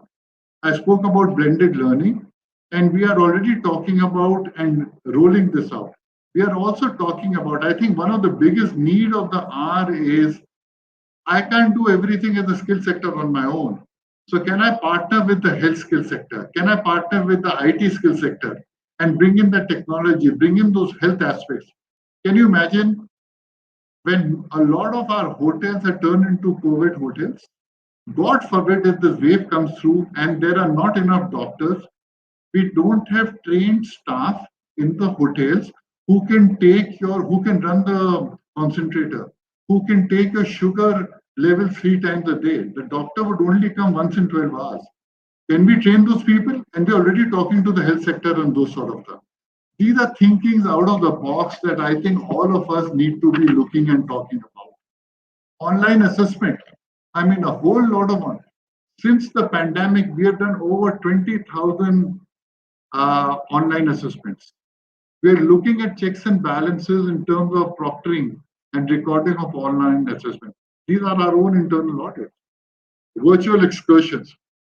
We talk to customers in hospitality to take them through a virtual tour. We are looking at doing that for our students. You know, as in the skill and the training centers, you'll be amazed. 80% of the students have never gone into a hotel. They've seen hotels and the glamour of it in movies, in the Bollywood movies, in the Hollywood movies. But it's very different back of the operations, back of the room operations. So when you take them through a virtual tour because they can't go physically there, it's an eye-opener for them. Digital participation handbooks. We are already looking at doing that. It not only saves cost, but I think it's a great way, and any change that needs to be coming into those upgradation can be done very fast.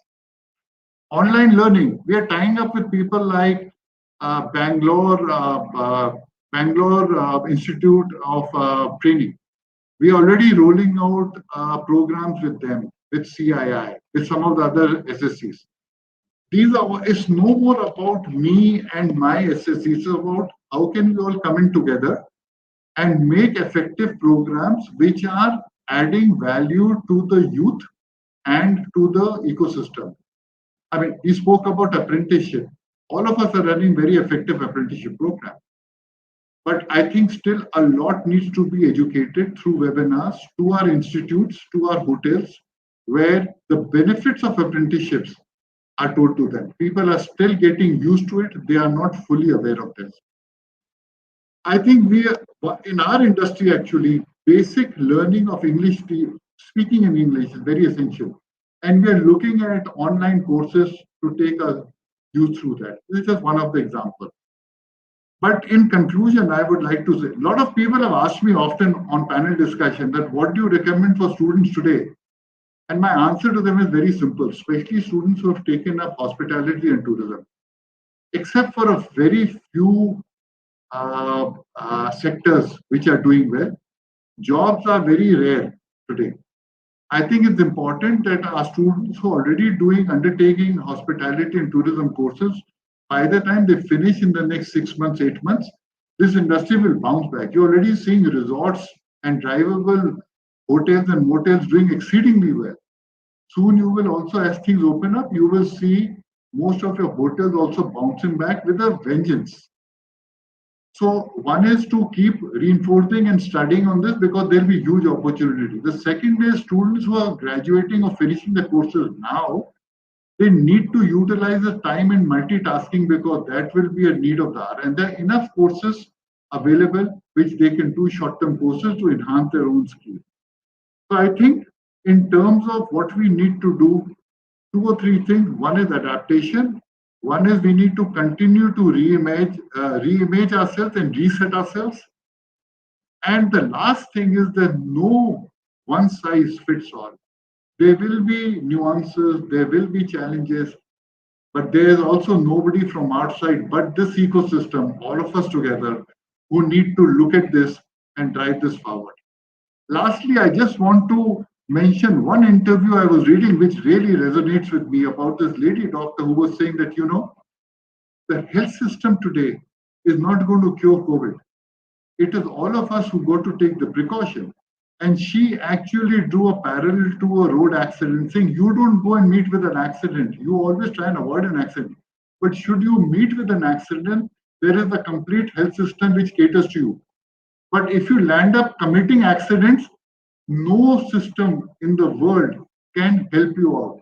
And that is the reason why even in the most advanced country where we had a developed health system could not cope up with the pandemic. So it is up to us to continue to be safe, to continue to take precautions, to continue to ensure that we make the necessary timely changes in our curriculum, in the way we are looking at things, and adapt ourselves to new realities.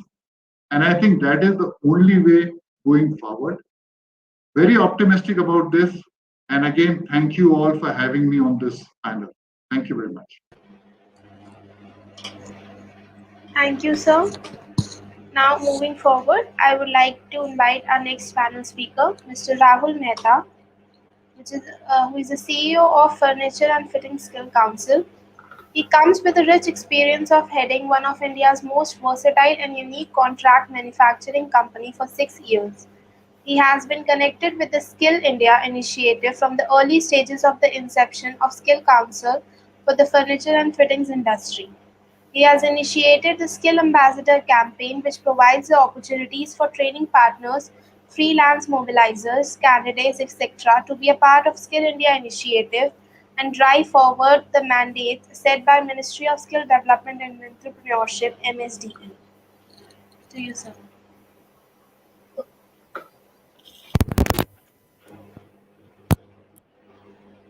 Sir, you are on mute. Thank you so much. Am I audible now? Yes. And it always takes me back to my school and college days when there are a panel of speakers speaking and you get a chance to speak the last. As an audience, I was always like, with my friends, like, when is this getting over?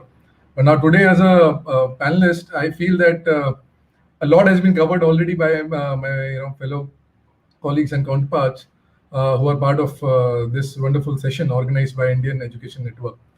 So I would not go on to the points already covered. I'll specifically talk about the sector that I represent and what's happening on the global scenario from the industry side and from the COVID side, and the impact of that on the skill ecosystem that we are facing for that matter.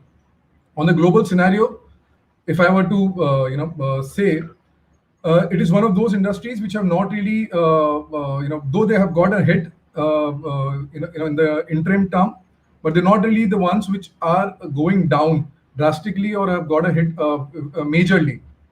There's a reason for that. Prima facie, furniture was primarily a luxury item for quite a long period of time, and it was never a necessity item, till about 2005 period. But after that, slowly and steadily, it started growing as a necessity item amongst the households.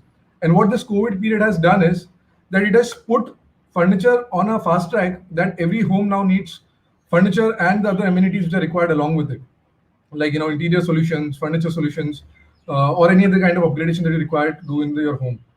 Secondly, apart from this, if you look at the global scenario, because of the whole COVID situation, there was a China plus one, China substitute option model which was created, and which gave India an opportunity to consider creating manufacturing hubs at a greater speed, because the world is now looking at solution for India, from India. And when we say that aspect of it, and when we look at that aspect, it is very important to understand that the government support is as equal as required for setting up something which is like a manufacturing hub in the country. On a very pleasant note, last year, Ministry of Commerce had declared furniture manufacturing, model furniture manufacturing, as one of the 12 champion sectors to establish furniture manufacturing hub in the country. Now, when we look at that from industry perspective, from a learner perspective, or from a skilling perspective, it's a great opportunity because it is going to give a lot of new job roles, a lot of new job opportunities, and also the boost of the overall ecosystem, not just the one which is being implemented as a manufacturing hub, but across it as well, the ancillary industry as well, for that matter. Now, talking about the overall impact that it has on the skilling. So when we talk about skill ecosystem, there are three core elements to it. First being the industry itself, because that's where the requirement is coming from. That's where the demand for the skilled workforce is, whether it is a wage employment or a self-employment model. The second is the learner himself, a person who is aspiring to get a good career opportunity, who wants to have a good career option. And the third one is the skill ecosystem or the skill partners who are there in it, which again play a very important role because they are the ones who have the onus on them at this point in time in the country to develop a holistic and a sturdy skill ecosystem, a robust skill ecosystem.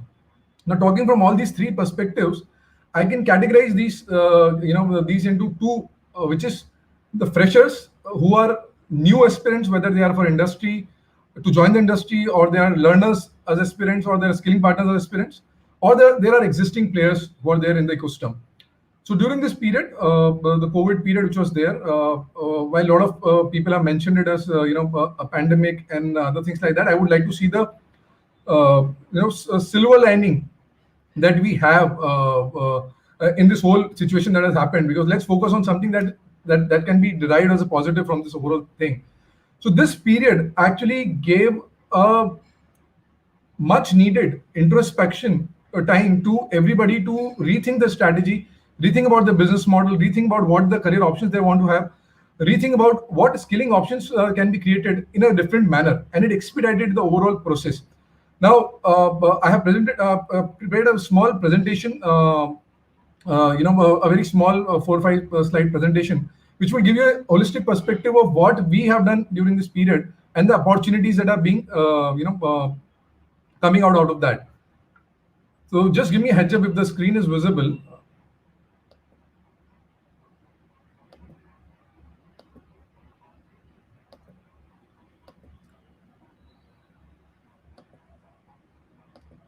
Is the screen visible? Yes, sir. Yes, sir. Yes, sir. Please continue, sir. Please continue. Okay.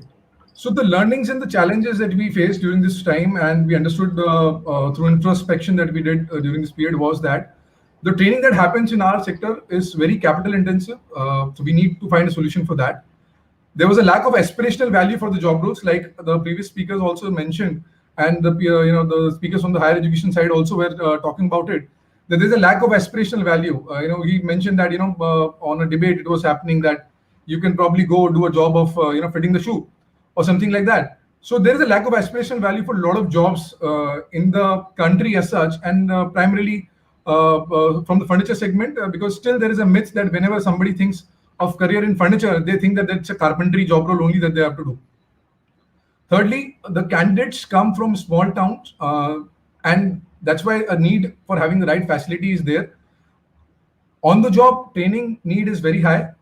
The right kind of trainers are not available, because primarily the training in the unorganized segment was happening via the mentor-mentee kind of a relationship on the job. There is a lack of industry connect and support overall, because the industry, again, it's very unorganized and it's moving towards getting organized by the day. Lack of industry participation in the programs that are happening, and unclear training center business model, because most of the guys who are there in the skilling ecosystem and the skilling partners, they are dependent heavily on the funding or the programs are funded from the government or central, state, or any other authority for that matter. Now, in that light, looking at the overall scenario from a fresh perspective becomes very important. And that's why we have remodeled everything that we're doing, and we're putting all the skills that are required from a very defined three category perspective, which I would like to showcase through this new, through this short video.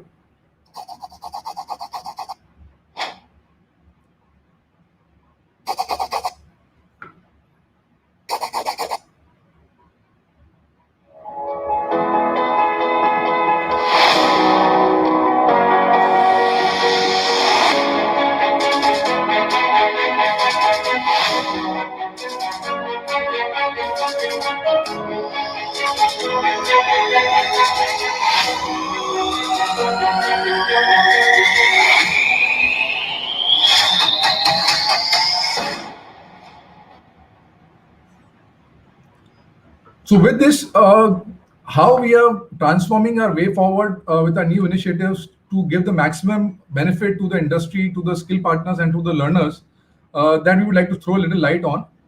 We have set ourselves a target of skilling, reskilling, and upskilling 5 lakh aspirants by 2025. I would not lay emphasis on the importance of skilling, reskilling, and upskilling, because that has been told by a lot of earlier speakers, and it is a no-brainer that we need to do all three of them, considering the freshers and the existing workforce that we have in the in the ecosystem. And apart from that, we need to lay focus on 3 other key elements which are there, which is apprenticeship, job opportunities, and entrepreneurial opportunities for that matter. Now, when we look at that, our focus as a council is primarily to increase the types of training programs that we're doing and increase the impact via training of trainers, assessors, recognition of prior learning, so that we can build, first of all, we can bring the existing workforce on our platform, and then they can think about upskilling or reskilling or multi-skilling themselves. Creating short-term training programs, like the earlier speaker also mentioned, we have to rethink our strategy that even 240 to 360 hours is probably a longer duration now, and we have to think about how we can model it. So we are working on that aspect of it. Apprenticeship, being an unorganized sector, a lot of focus has to be we are putting now on doing apprenticeship, because apprenticeship is a very successful model of training the youth, training anybody for that matter, in a very defined and structured manner on the job, and they get maximum exposure. I keep on giving example on this aspect, of a medical college and a hospital.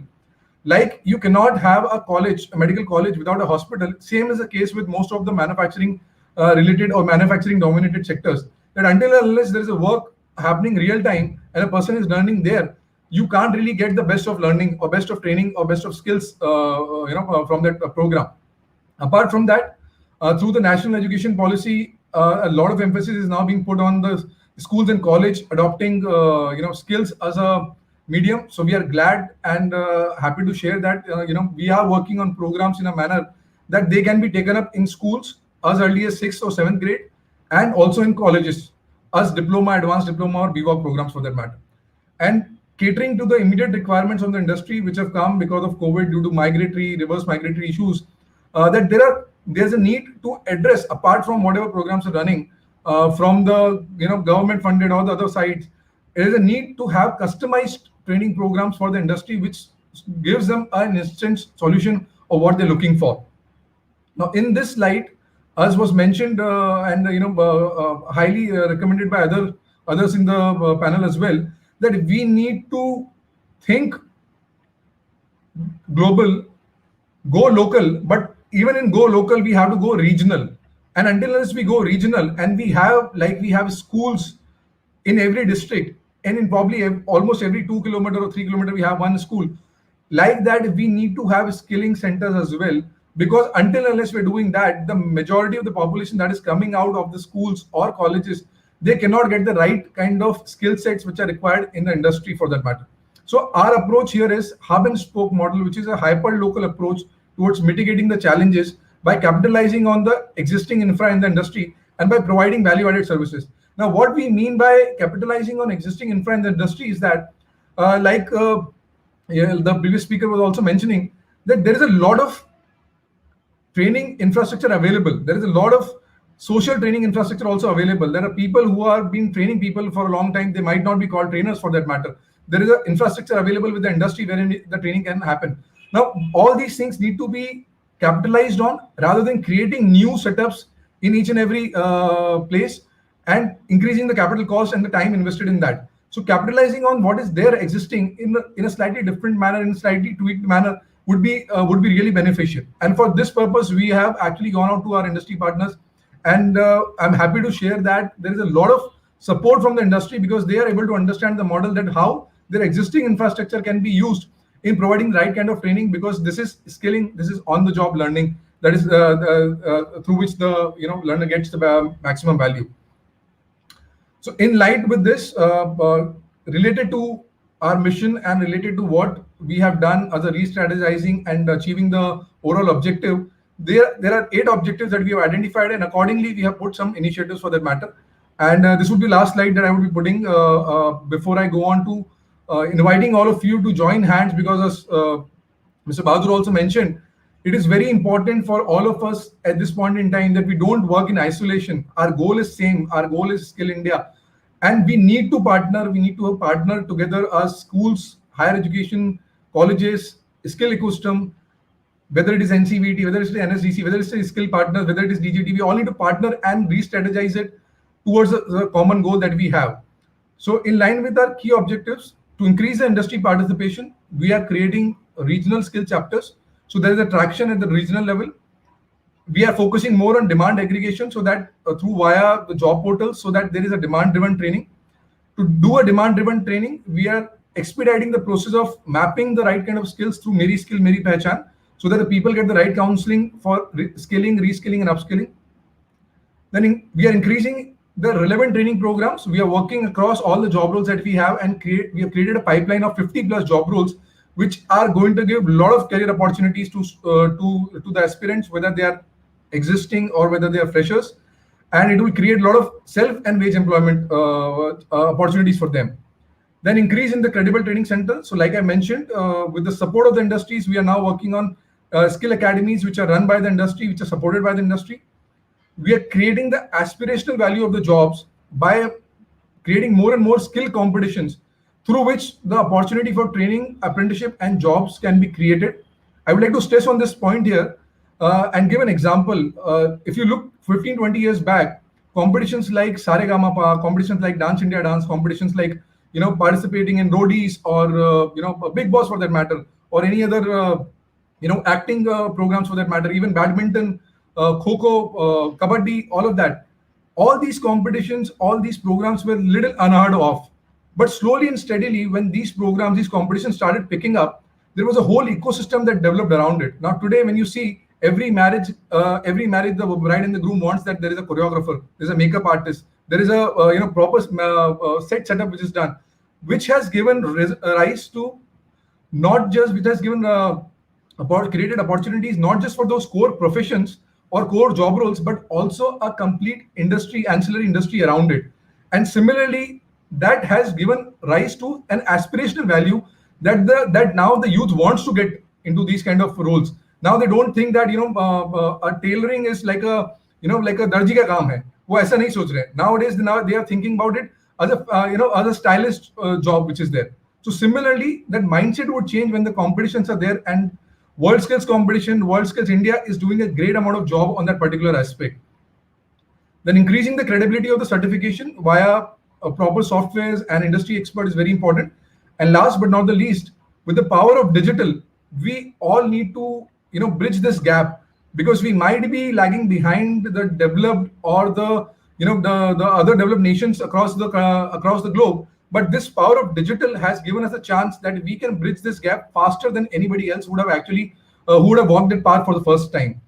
So with that, I would like to call it as my time and just present one of the initiatives that we have launched, and we would invite everybody from the ecosystem to be a part of it and contribute in whatever way they can in terms of knowledge partner, in terms of guiding us how we can do it better, and in terms of sharing the knowledge for the three key elements of the ecosystem: the industry, the skill partners, and the learners.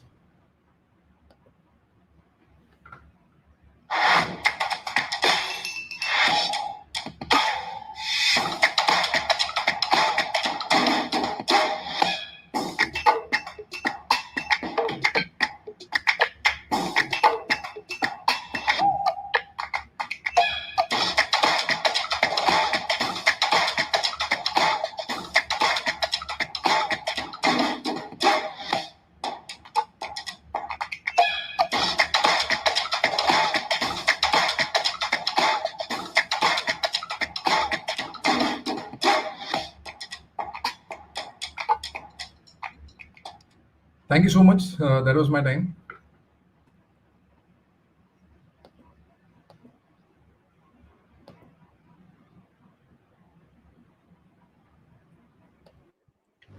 Thank you, sir.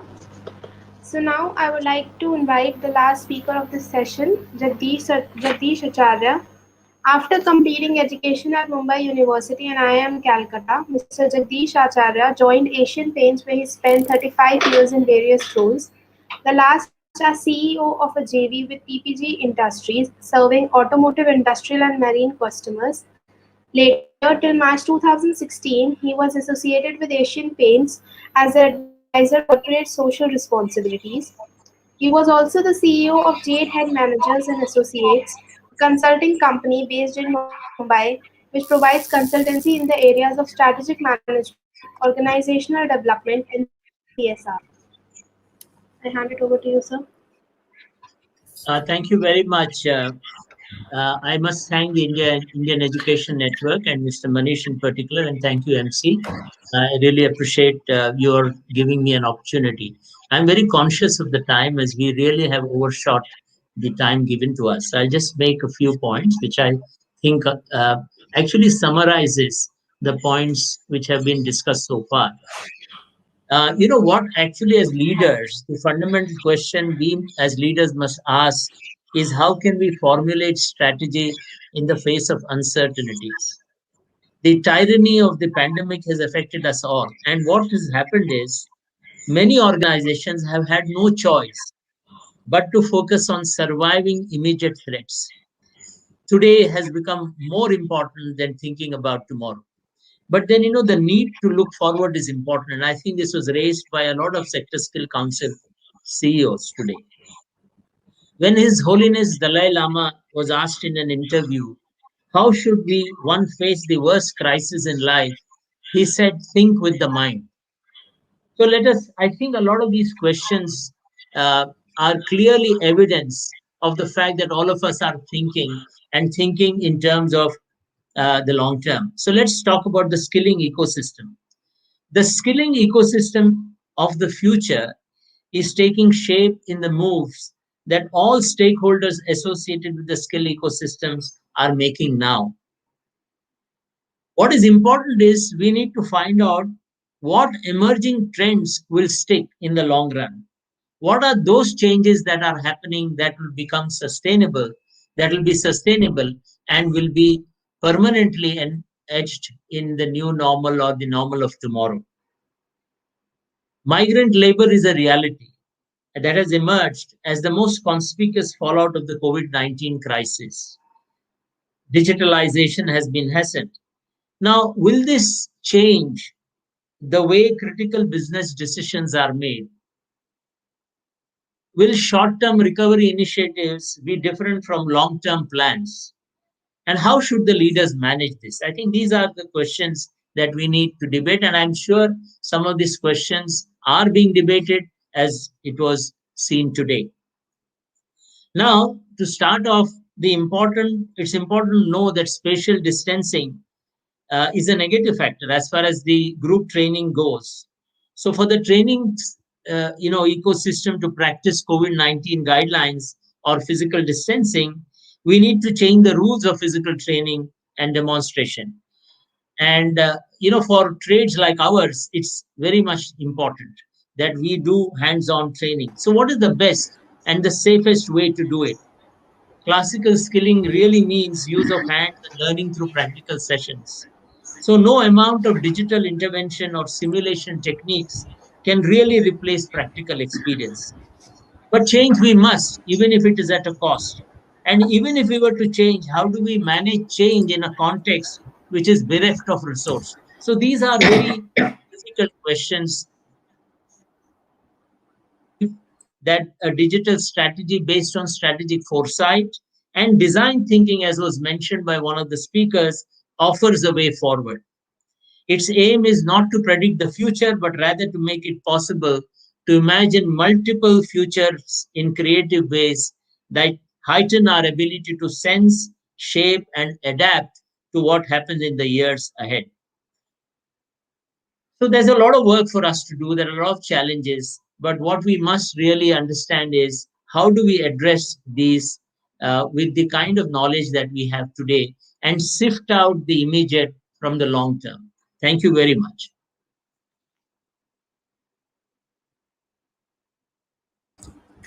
So thank you very much, sir. It was a wonderful session to listen the views of Sector Skill Council CEO, and really it was a very, very, very wonderful session. And after COVID, how we can improve the quality of skill development and how we will train our student, it is very, very, very challenging in that time.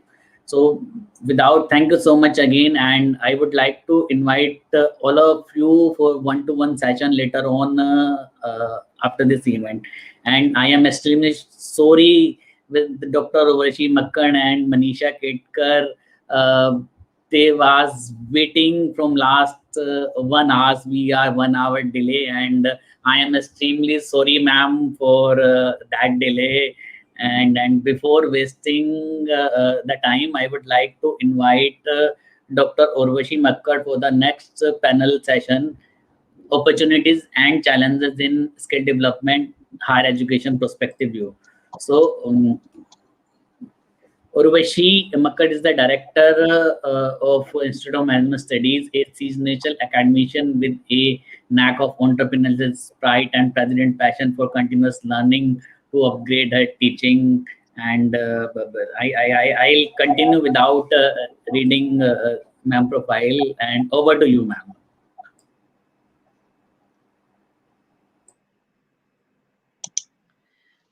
Thank you very much, Mr. Manish. It's really my pleasure to be part of this forum on the highly relevant issue, I must say, of future of skill development, challenges and opportunities in this particular panel.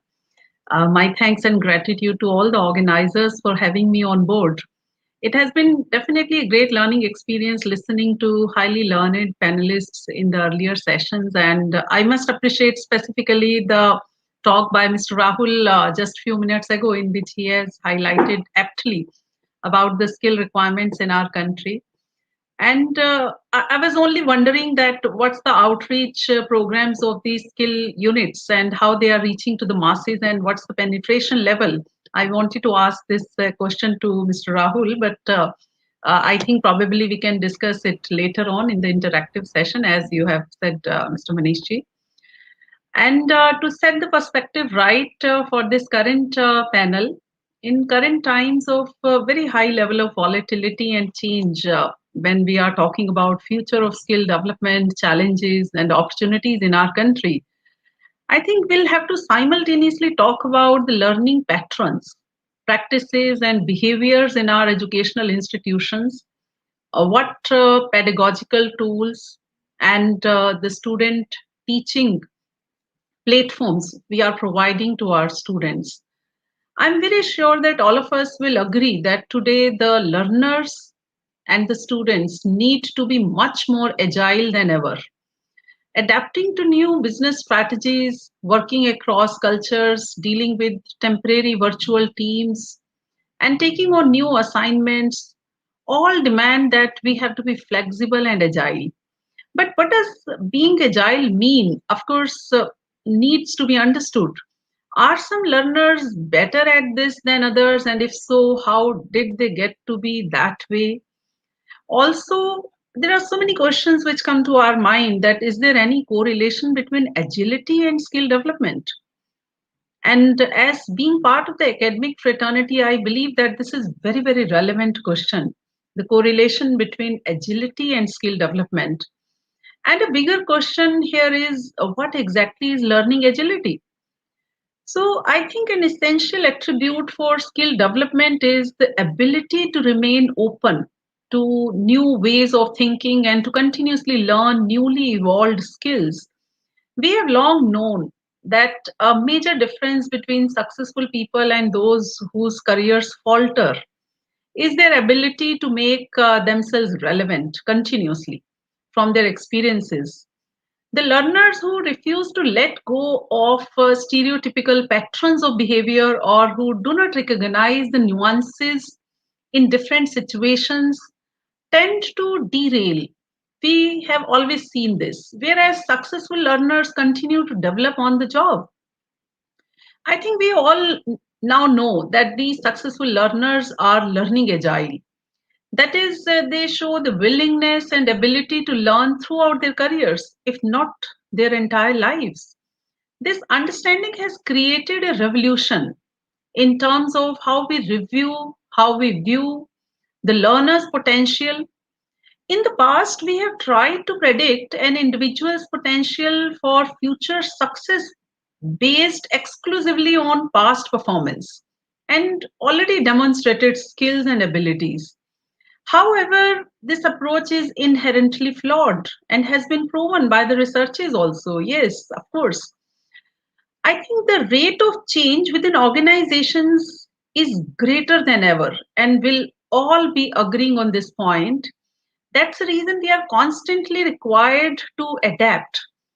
And when we discuss the issue of long-term potential, then an individual's current skill set is of secondary importance to their ability to learn new knowledge, skills, and behaviors that will equip them to respond to the future challenges.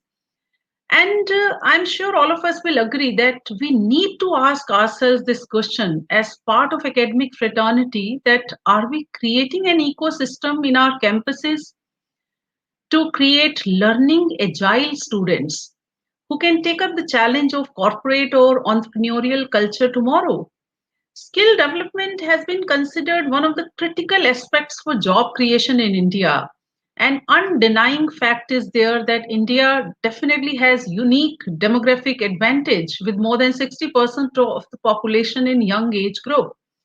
But in order to get dividend from such large workforce, employability has to be improved, which subsequently depends on the skill enhancement of our population. As per current statistics, only 10% of the fresh graduates are employable, as per recent research. And rest of the 90% lack skills somewhere which are required for being eligible to be hired by corporate. Either sometimes they are underskilled or sometimes overskilled also for certain job positions. And India's GDP is growing at a relatively good rate, which can be considered promising for future growth, but job creation is not catching up with it. So we really need to understand the reasons behind this. And Government of India, despite the factor, has taken number of initiatives for skill development through public-private partnership. There are opportunities for private education players to take advantage of such schemes. Current infrastructure of ITIs and other government-aided institutions somewhere are inadequate to train people for future job opportunities. It might be because of the lack of somewhere infrastructure, lack of the adequate skillful faculty members, or the ecosystem of the research and development prevalent in the campuses. So here the question definitely arises that how to manage skill development. In fact, we have to believe that skill development starts with a highly consolidated approach in the educational institutions, whether we talk about the primary education, secondary, higher education, but definitely the focus of the higher education institutions has to be on the skill enhancement through innovative pedagogical innovations and subsequently identifying future job prospects and segmentation of it according to need and feasibility of training candidates. I'm very sure all of us will again acknowledge the fact that stakeholders for skill development need to be identified, like government entities, state government, private training institutes, large corporates, NGOs, etc., because accordingly the skill set requirements will be entirely different. Private players and of course every single stakeholder have to use technology to automate, improve, and scale training and certification approach of skill-based training. So here comes definitely a bigger issue of understanding the importance of technology in skill development. Technology is essential enabler, driver, and facilitator, which can easily help scaling up skill development initiatives in our country. Digital power is to be recognized for sure. If skill segments and streams are identified, the next step is to define educational contents and curriculum, including practicability of the training with focus on employability and agility. In fact, at IMS Ghaziabad, our curriculum delivery is based on Bloom's taxonomy, where we put very high emphasis on inculcating cognitive and applied skills. We have initiated, in fact, the concept of 1 credit courses of value-added certification program and value-added short-term training programs in association with the MSME, Ministry of Small, Medium Enterprises, and We have tied up with IBM and Microsoft also for short-term training programs for our students and for giving them certification programs also. And I'm sure that this initiative of ours have given a lot of leverage to our students during the placements. And that's the reason that our placement has definitely improved qualitatively in terms of their depth and spectrum. Keeping the focus on corporate readiness and enhancing the skills of our students, we at IMS Ghaziabad have initiated certain innovative practices also besides the certification program and short-term training programs, like personal and professional skill program, which focuses on the soft skill development of the students, which sometimes is given a backstage in certain institutions per se across the spectrum. The language lab for improving the communication skill of our students, mentoring program in which we are trying to tie up with the corporate experts too, the student counseling programs, Center of Innovation and Entrepreneurship, IMS Innovation Hub, the Pioneers, which basically is an idea bank of our campus in which we encourage our students to come up with the innovative ideas and how they can implement it also. Then corporate interface series in which we try to connect our students with the corporate environment, student outreach program in which they connect with the outside stakeholders, the organizations, the professional bodies. And then we have very recently initiated the concept of competency mapping of our students right from the first day they enter the campus. And of course, it's repeated the second year also, so that we can understand how much is the gradual development in terms of their skill enhancement in the campus, and we can identify the gap areas too. Then lots of social initiatives and CSR activities and our global academic collaborations, which are giving the exposure to our students from the global experts too.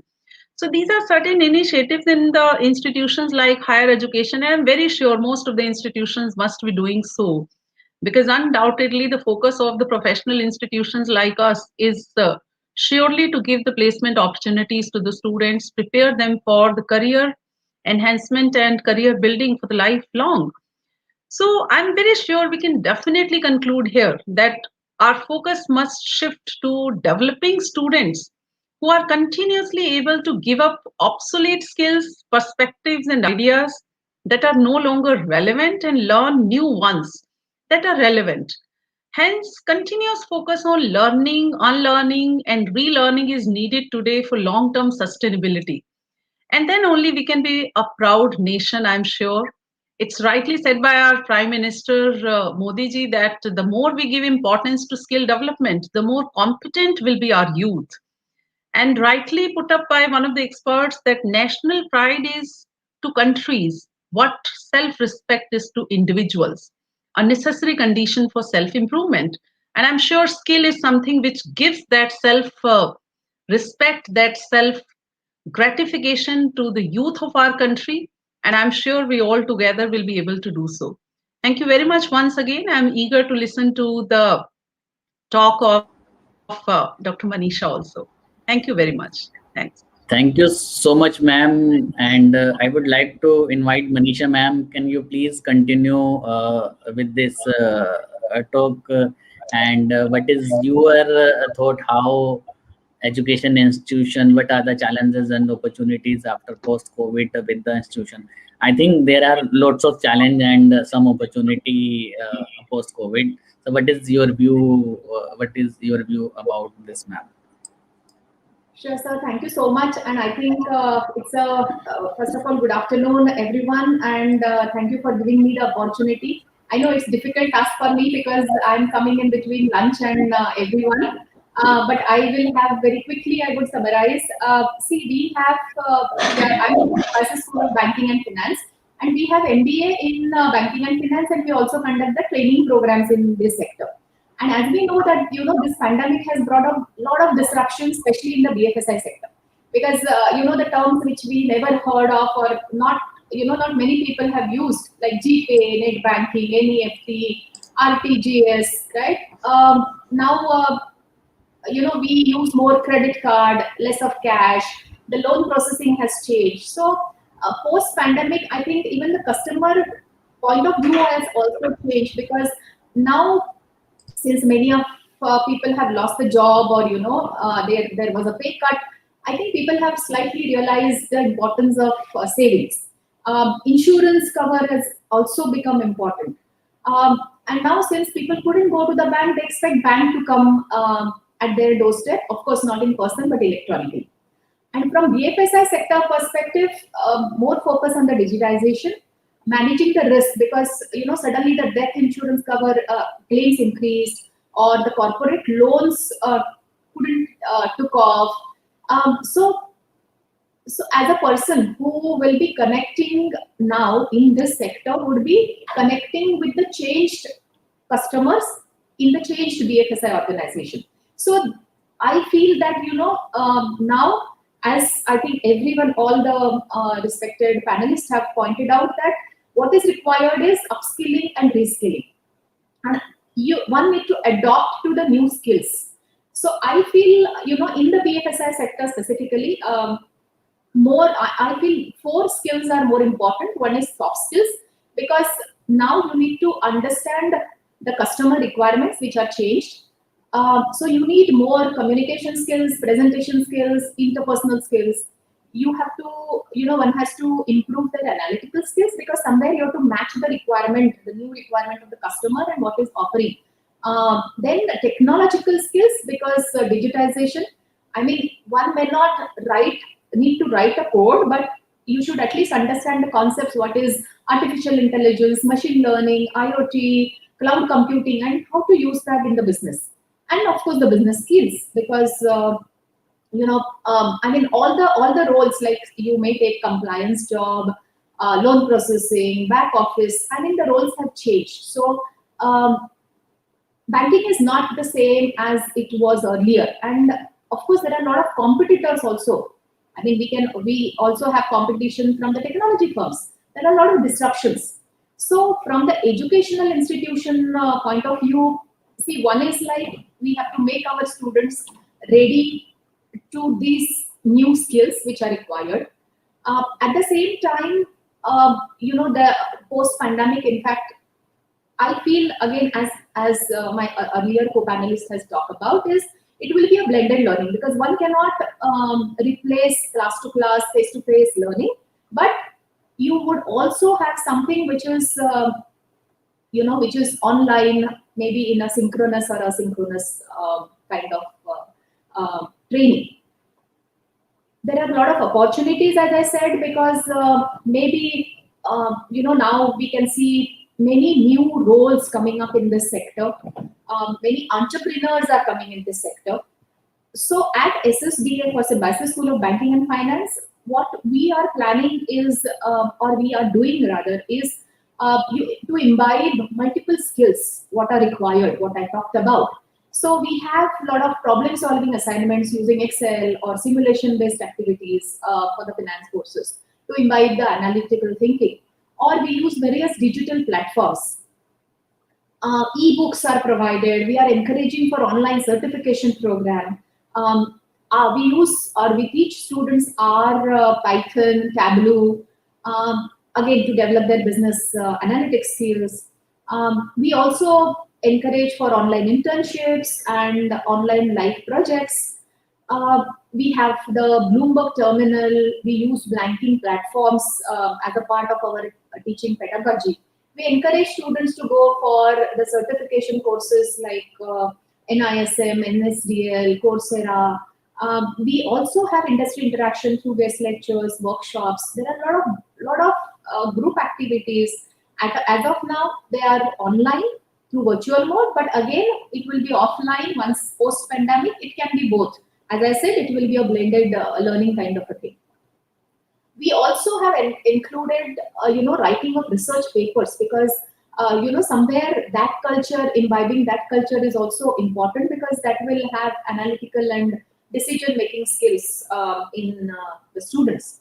So I feel that, going forward, and one more important thing is, again, your teachers or trainers have also need to be,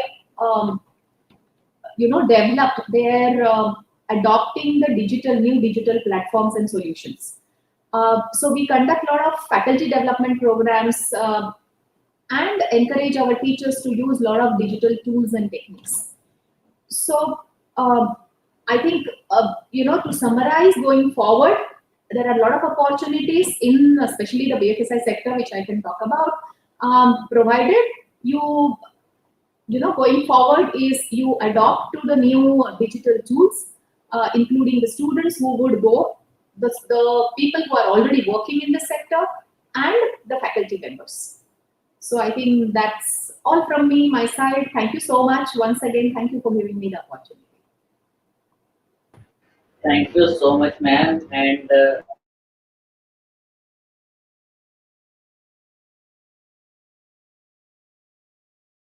Sir, I guess you are on mute. We are not able to hear you.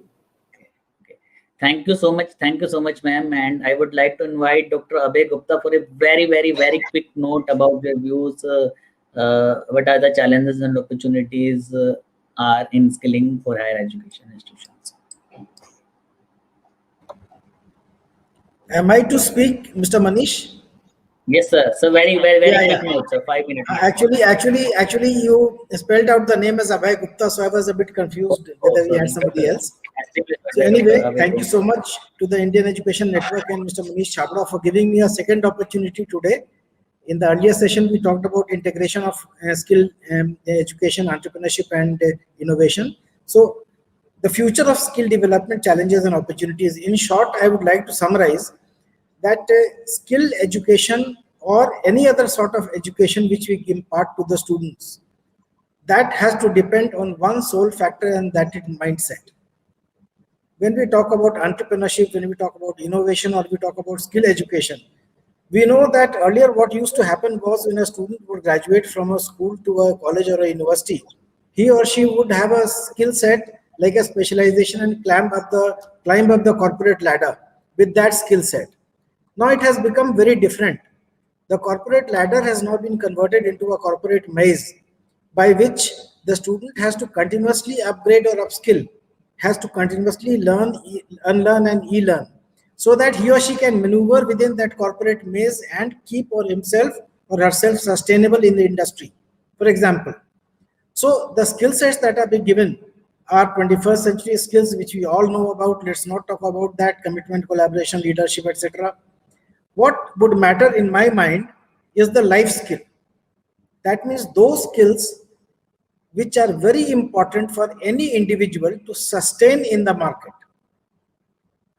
Means technical skill can be learned, unlearned, relearned continuously through the career.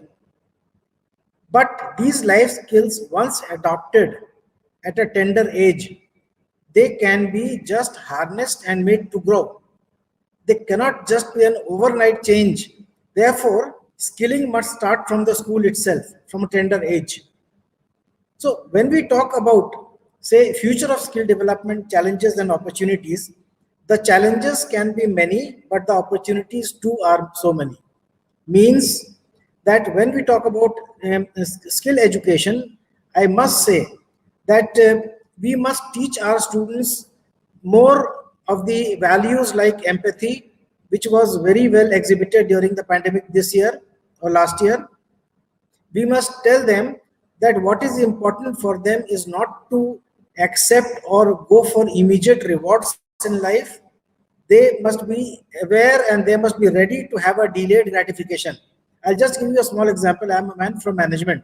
So I'll give you an example of a Stanford study by Walter Mischel. It was a marshmallow test. I think most of the management teachers and students must be knowing, in which it was stressed that those students who accepted delayed gratification were more successful in life. Therefore, the future of skill development is important. Skill has to be imbibed within the students, and there is no other way out if we want the society to be a society where we can better live in. So thank you so much for the opportunity. I think I put it in short. Thank you so much, sir. And at the end of the session, we have 5 awards for the skill development, and I request Pragya to announce the name of that award. Thank you, sir. Now, moving forward for our award ceremony, I would like to present awards for excellence in education to Institute of Management Studies, Ghaziabad for Best Management Institute in Innovation in Skill Development. Wait a second.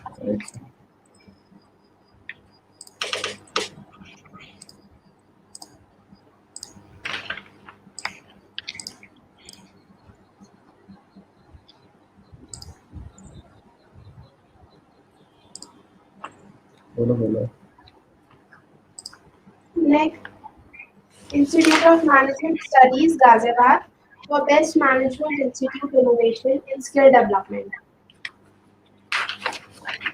Next award is for Best Institute Innovation on Skill Development to Orain International Private Limited. For the next award is for Best Sector Skill Council and it is presented to the Logistics Sector Skill Council. Best NGO for Skill Development is presented to Maria Educational Welfare Society.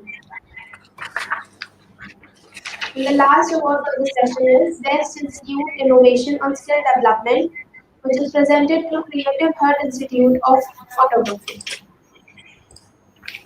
Thank you, everyone.